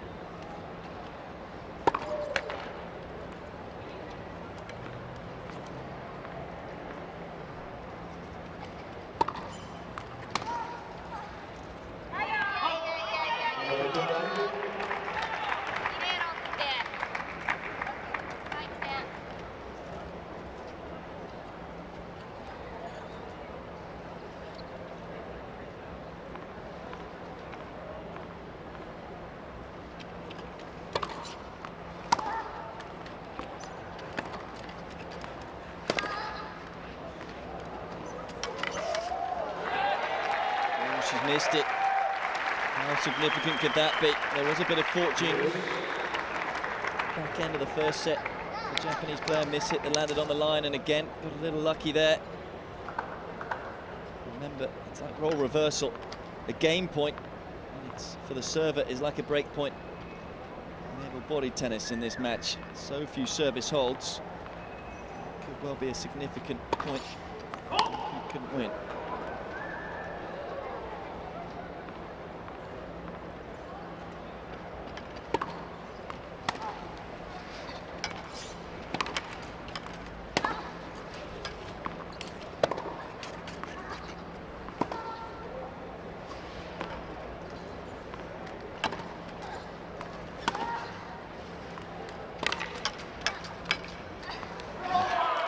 Lovely tennis.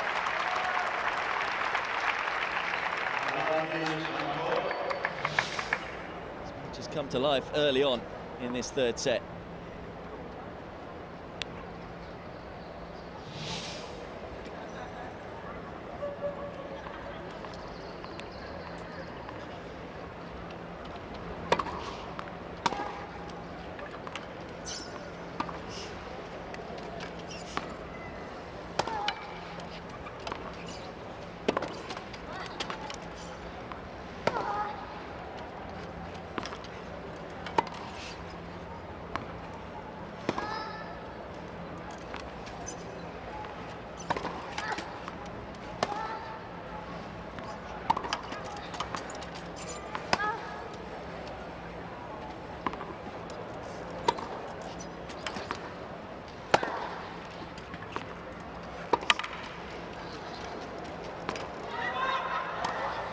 Oh, superbly done. It was the forehand before, though, that really ensured that Kamiji won that point. That one there. Koot had to play it from behind. It did well just to get it back in play. And coolness personified on the next ball. The inside-out forehand.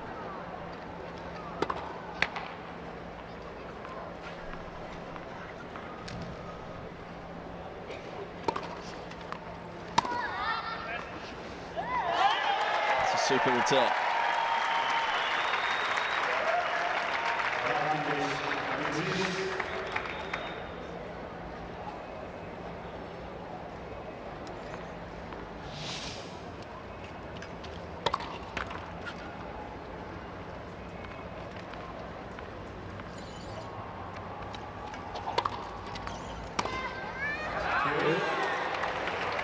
Too many cheap points behind the serve.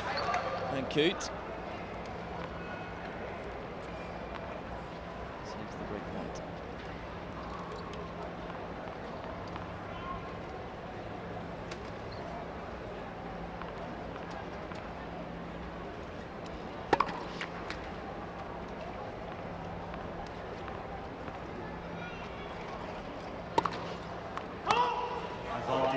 Second little part of the game. that will be the difference between these two when push comes to shove into this set.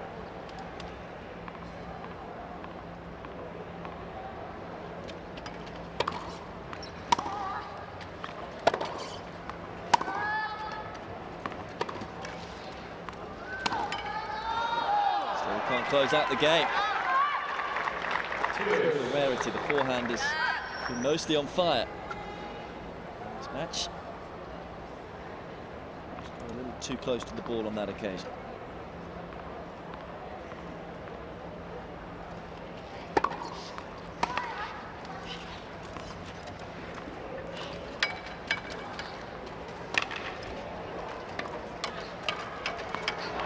That's tidy tennis. Had to stretch and reach behind herself, but had enough strength in the arm here just to shimmy the ball deep into the corner. Just a flick of the wrist.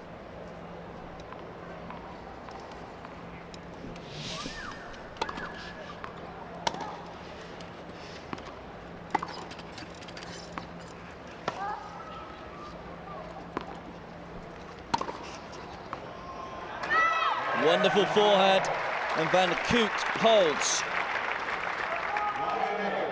Would you believe it?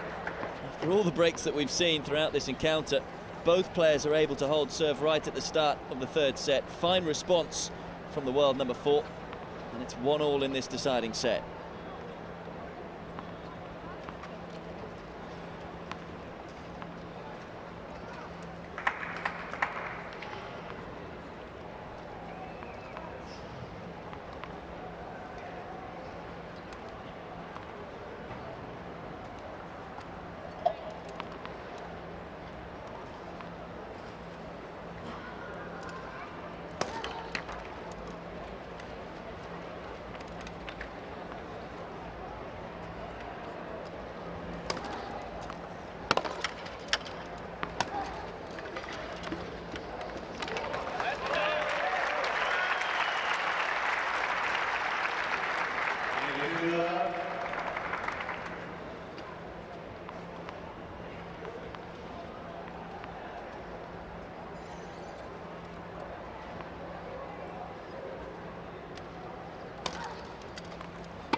Sloppy error from Koot. He's aware of it.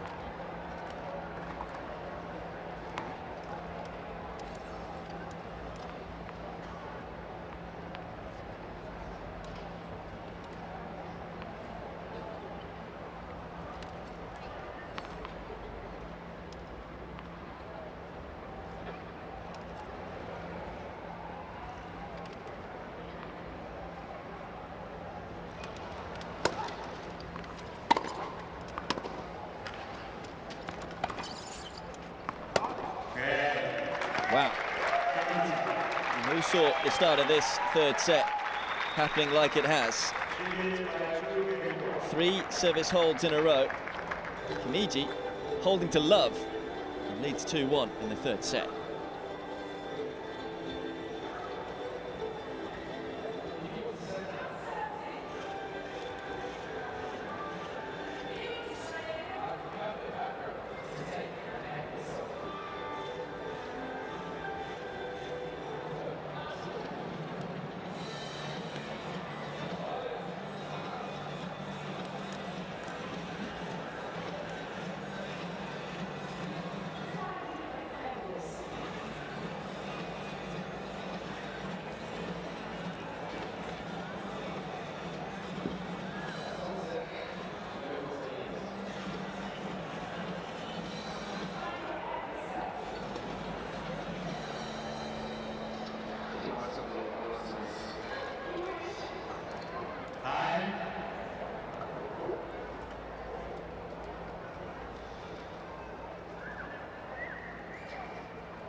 This semi-final has caught fire.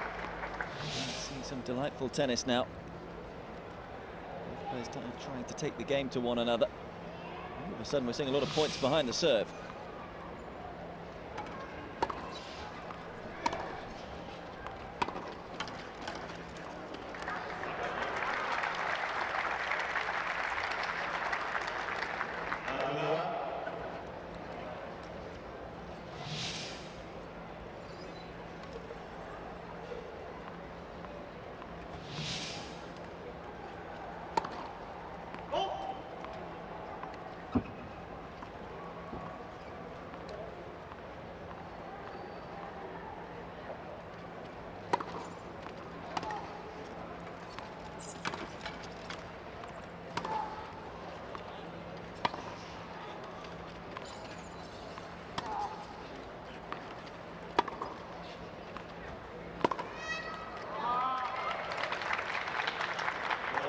Saw a love service hold from Kamiji.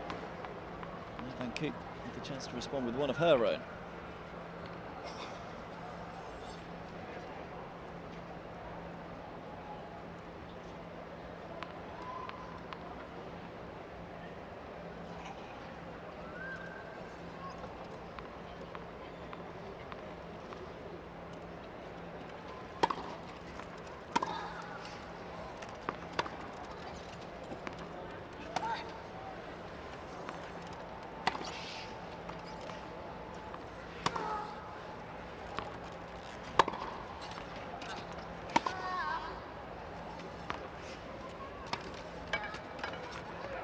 Oh, that is out of this world.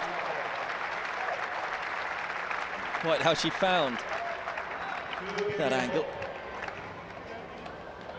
Didn't look like it was possible to hit the ball there. Look at this. Couldn't have got it any more accurate either. No chance for Kamiji. And it is a love service hold for Van Koot. So after seeing just 3 service holds in the first 2 sets, we've had 4 in a row in the 3rd set. It's a funny old game.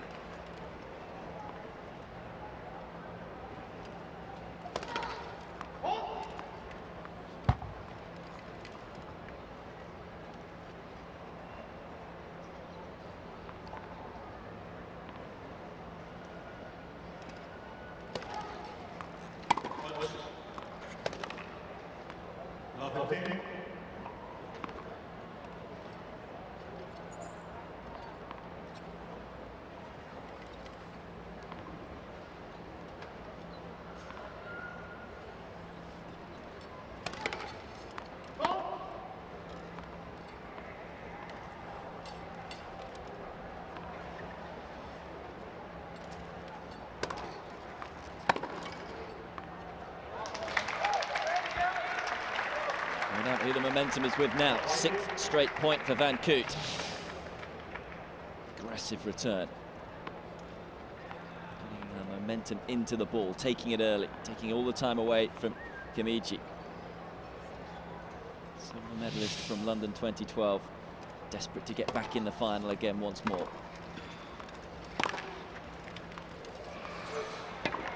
Just can't get to that one though. Clever little slice from Kamiji. A bit of side spin on the ball, cutting it away from Van Koot.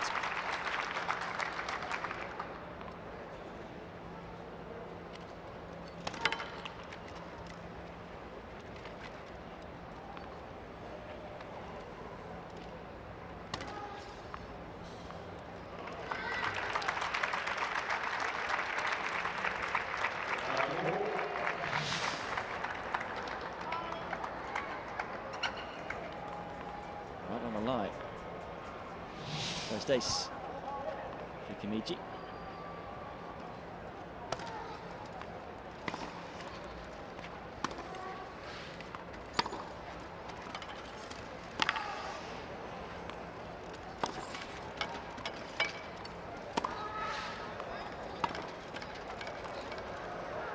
Got there in the end. To play 1 or 2 extra shots though. The defensive capabilities of Kamiji. She's so good at getting the ball back in play, but Wasn't able to really get it deep enough to cause Van Koot issues. Chopping the ball into the open space, and well, it's her first break point of the third set.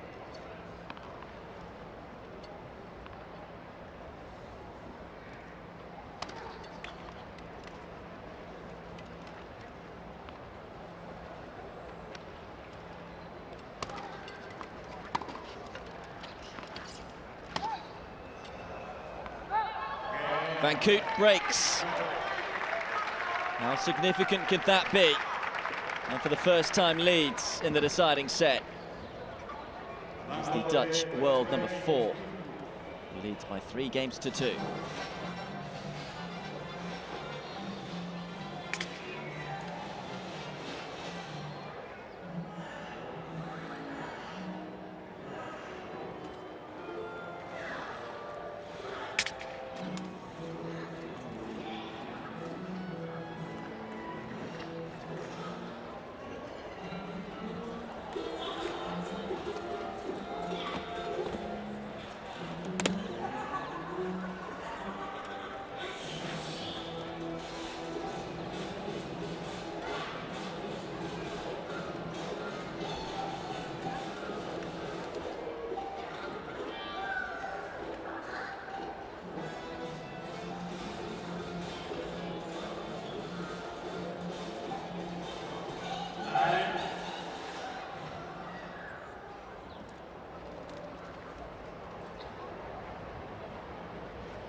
Turvy encounter this one. No. It's more of a surprise now. This third set. Holds serve or breaks serve.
Whisker away.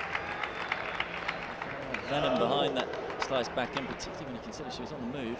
The angle just by much. I don't think that Koot would have got there.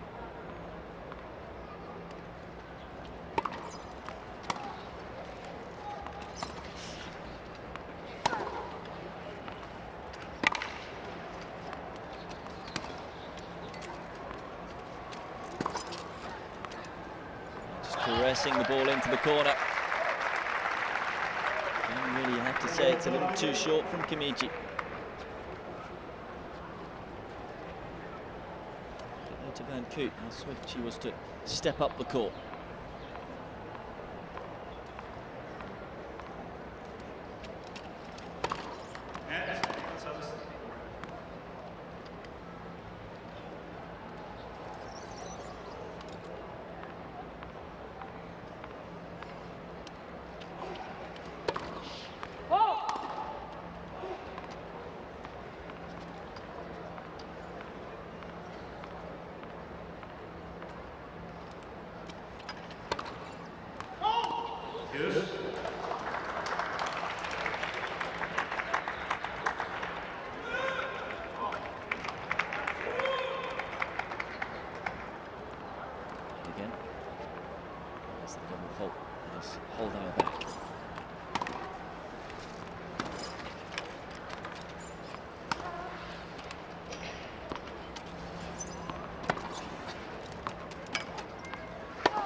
late call. Clinging on in the point, Kamiji. She was so far back. Just lacking a little bit of racket head speed. Mightily close, probably was just long.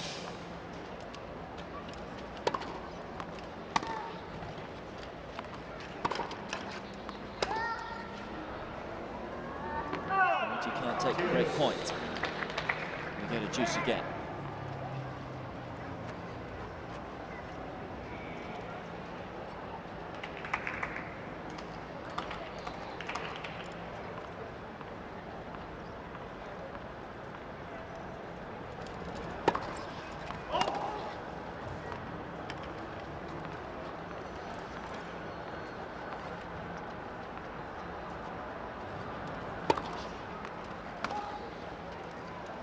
Good serve.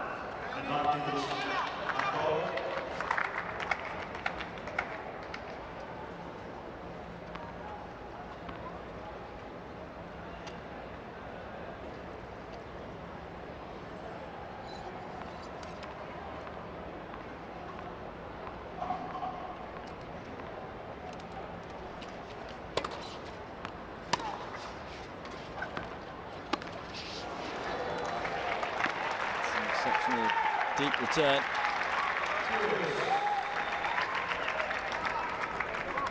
Tip-topping on the ball as well, really difficult for Van Koot.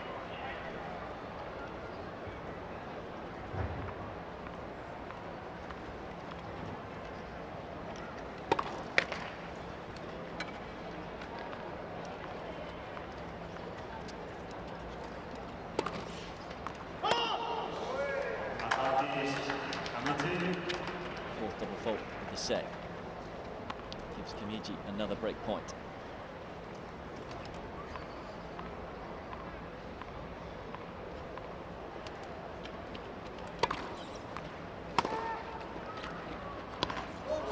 Takes it this time. And the world number 2 breaks straight back. 3 games all, third set.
About it before the match started. Call this one if you can. It's proven that way, isn't it? Tension with a knife.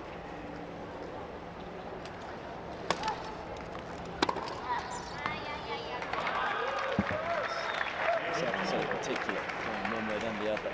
Neither player though getting away from the other.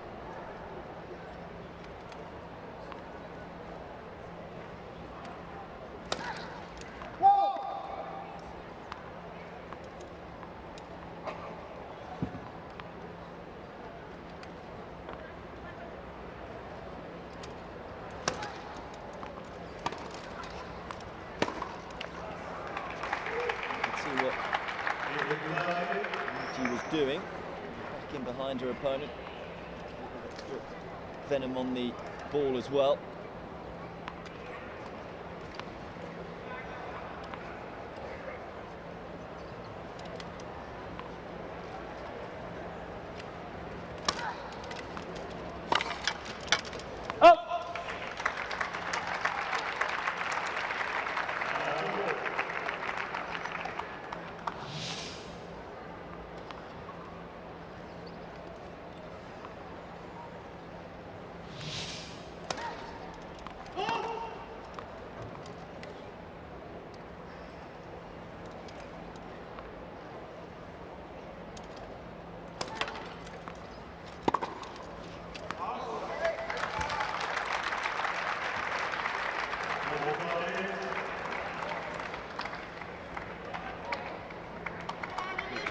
full stops like that one, Van Koot. Kamiji then with the chance to move ahead once more on the scoreboard.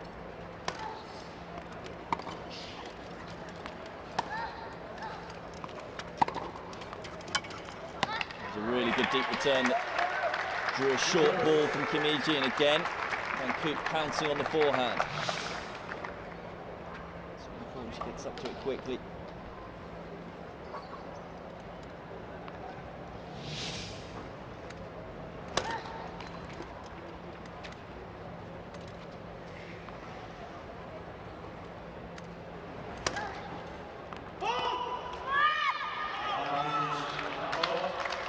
A lot about Van Koot's double faults. She's had a fair few herself. That her 12th.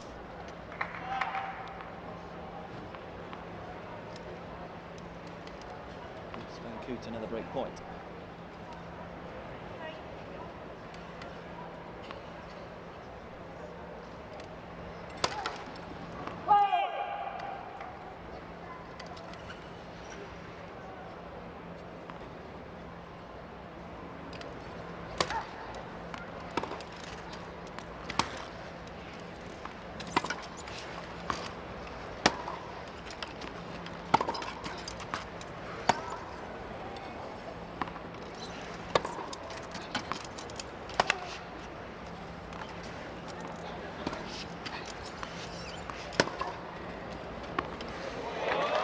Too good. Into the corner. And again, it's the forehand that's purring for Kamiji.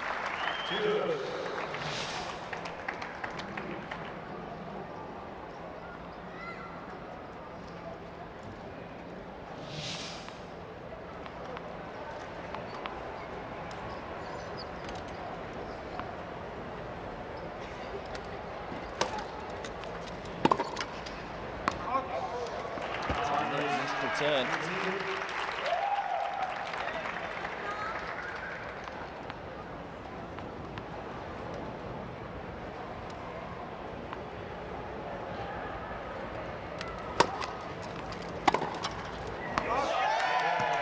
And another. It was a relatively easy hold in the end in terms of the points that were given to the Japanese player. World number 2 moves in front once more. It's 4-3 in this deciding set.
Up the court nicely.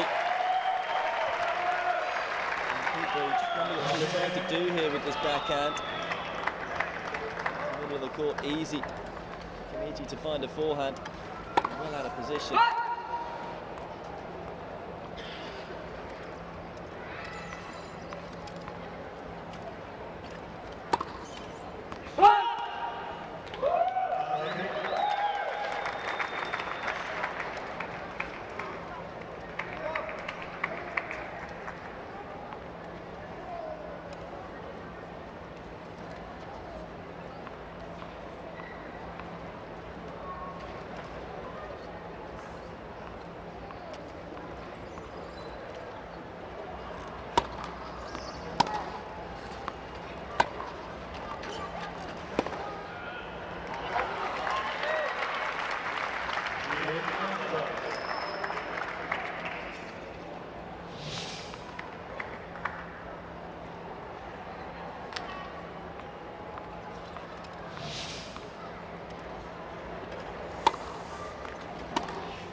back towards Kamiji.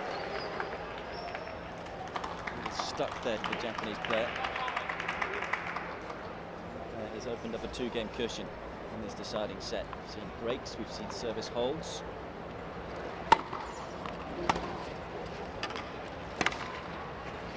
It's a fabulous backhand up the line.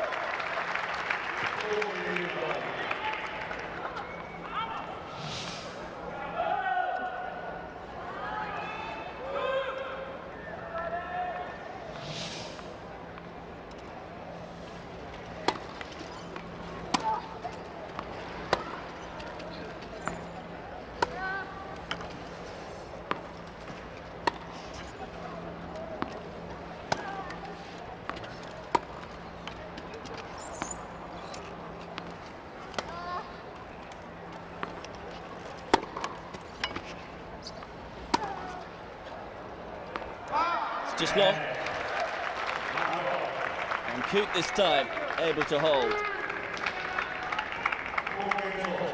6 service holds then.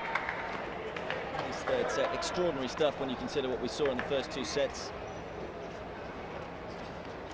Is it all about the breaks? 4 games apiece.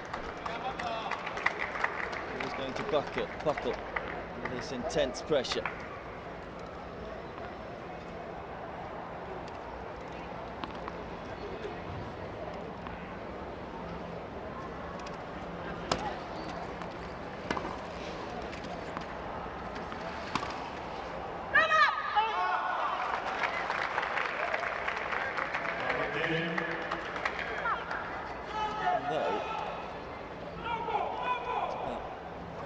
Players got 2 games up in this deciding set. There have been little momentum shifts, and right now it's certainly shift towards Van Koot, who's won 5 points in a row.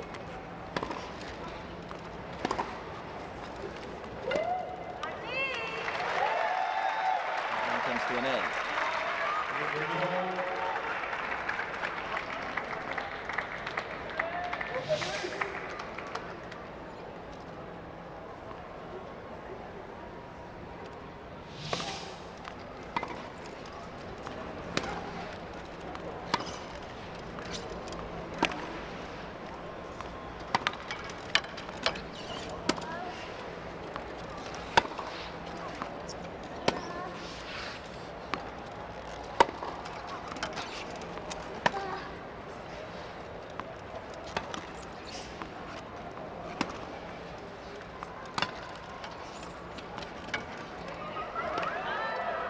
Gorgeous cross-court backhand winner from Yuri Kamiji. Stretching for it. Lovely in terms of how she was able to play it. Gliding it low over the net, no chance for Van Koot.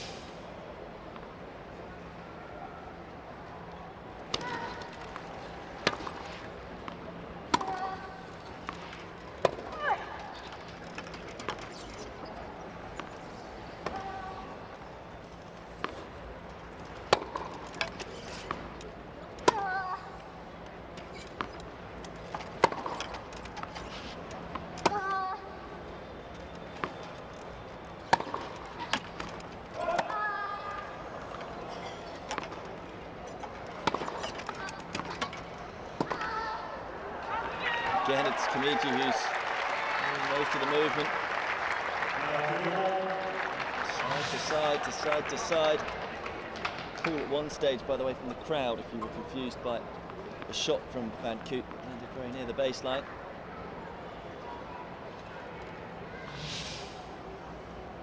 Huge point.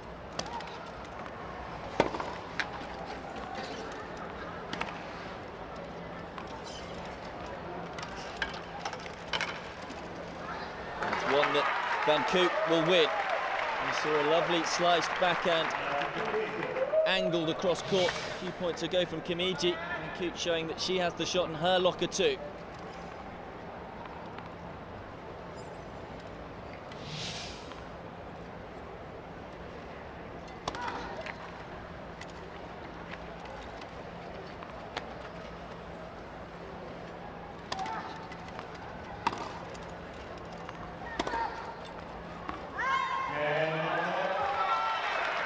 Well, is that the crucial break? That's the question. It's Van Koot's turn to lead once more in this deciding set. Moves up 5-4 in the decider.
Van Koot, after 2 hours and 32 minutes of absorbing tennis, with a chance to serve to make it into the final.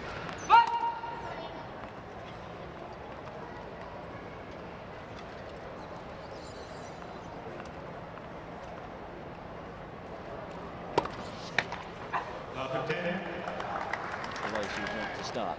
She's in the final of the doubles. Van Koot already. To win this match, it would guarantee an all-Dutch final in the singles.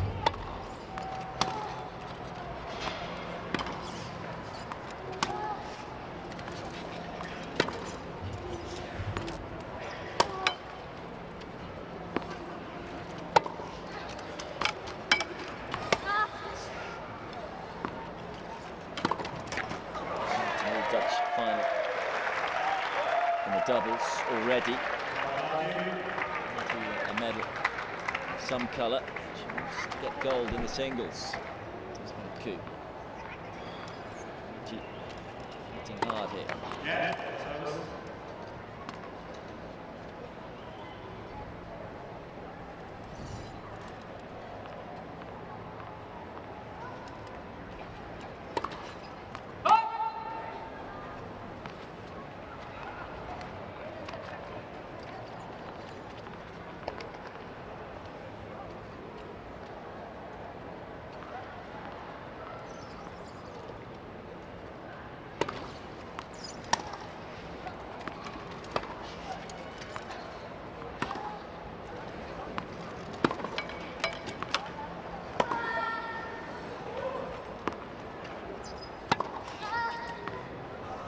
super hitting. Accuracy, so deadly. Spinning into the shot, pushing over the ball and finding the corner.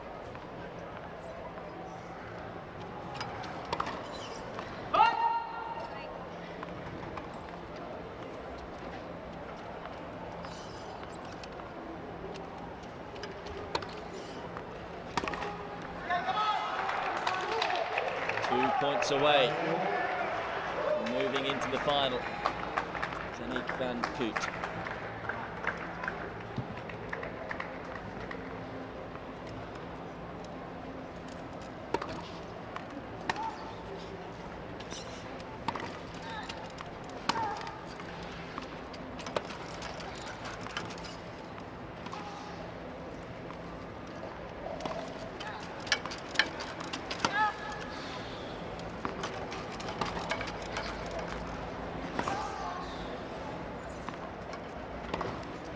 What defence from Kamiji.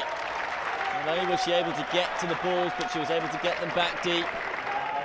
For once, Van Koot running out of ideas. Easily could have been match point down. Instead, it's a break point for the world number 2.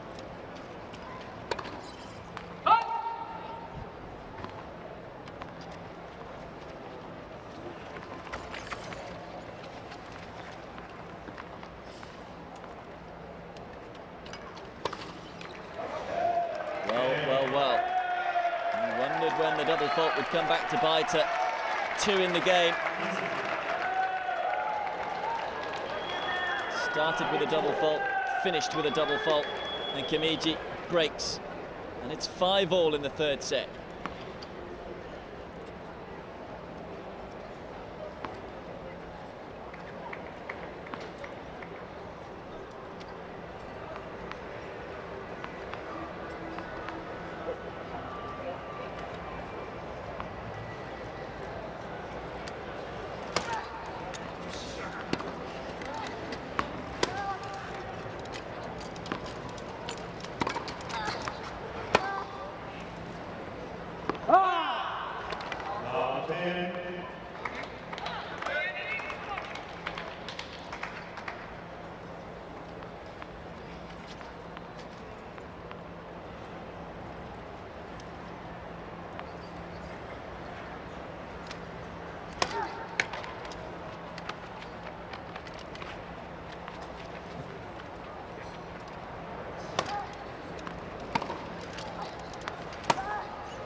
This is all about mental strength and character from here on in.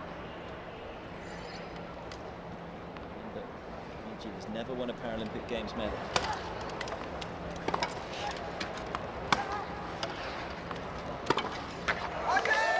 And Koot has, but as she nets a forehand, hands 2 game points to the world number 2.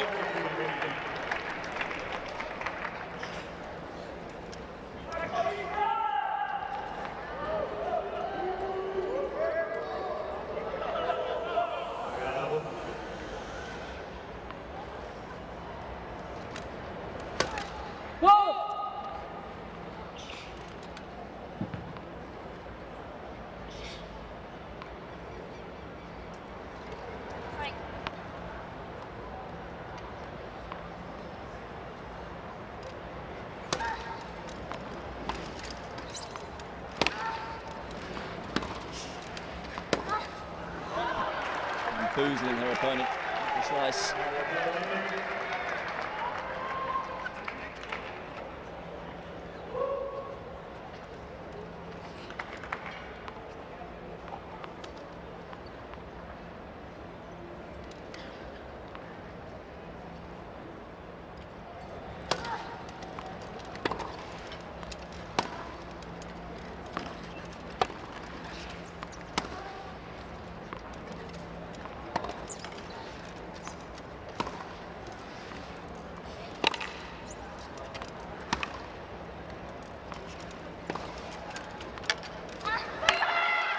Does enough, finds the winner. Back we go to juice once more, and this epic encounter continues to take one turn after the other. Game point saved. That slice backhand, which is causing Kamiji so many problems.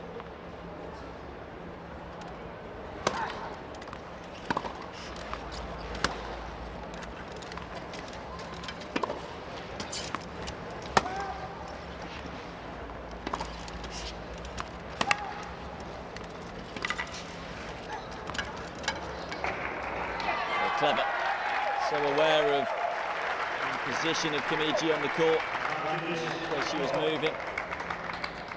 Just dropping it short. There's variety from Van Koot, and again it's a break point.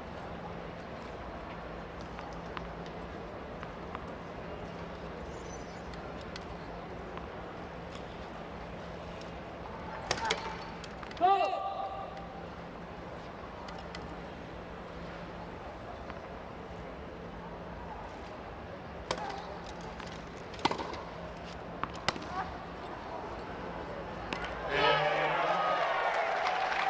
Koot, who had the opportunity to serve it out a few moments ago, will get another one. Breaks once more. Leads 6-5 in the deciding set. One game away from a gold medal matchup.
Able to break last time out, Kamiji. She needed it to do so again. Van Koot for the second time, 7 for a place in the final.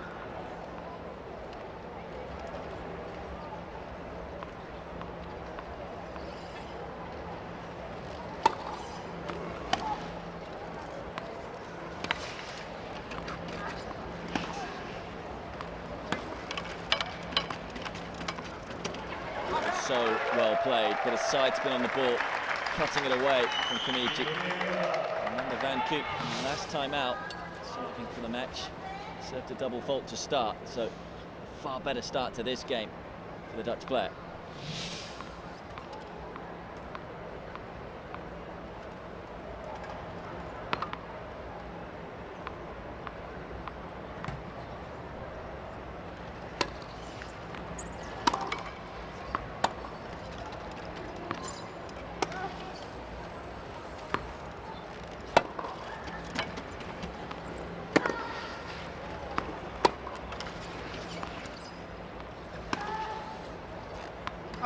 Just long.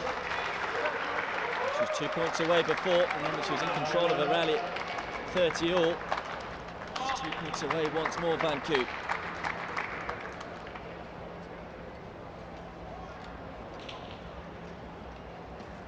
Many more errors like that, Kamiji.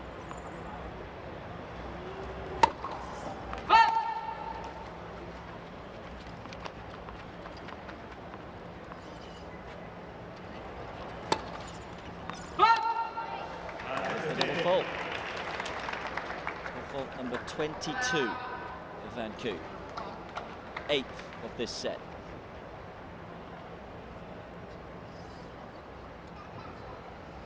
So in total, that's 5.5 games worth.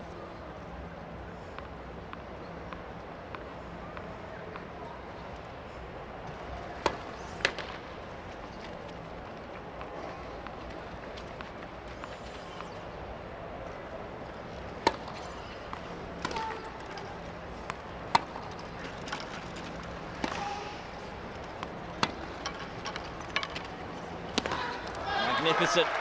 2 devilish slices, one cross court, one up the line, and it gives Aniek Van Koot 2 match points.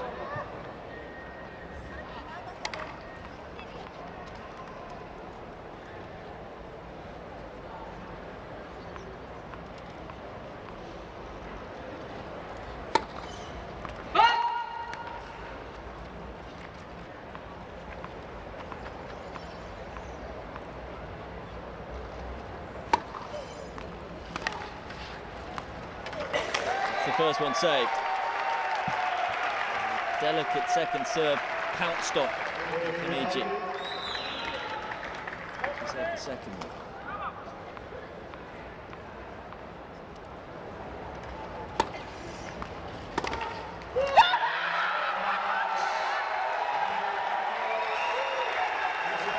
silver medalist from 4 years ago, will battle for gold once more. Aniek van Koot ensures it will be an all-Dutch women's singles final. It was a match that really could have gone either way. So dramatic. You have to feel for Kamiji. She will fight for the bronze, but it is Aniek van Koot who is the match winner of this women's singles semi-final.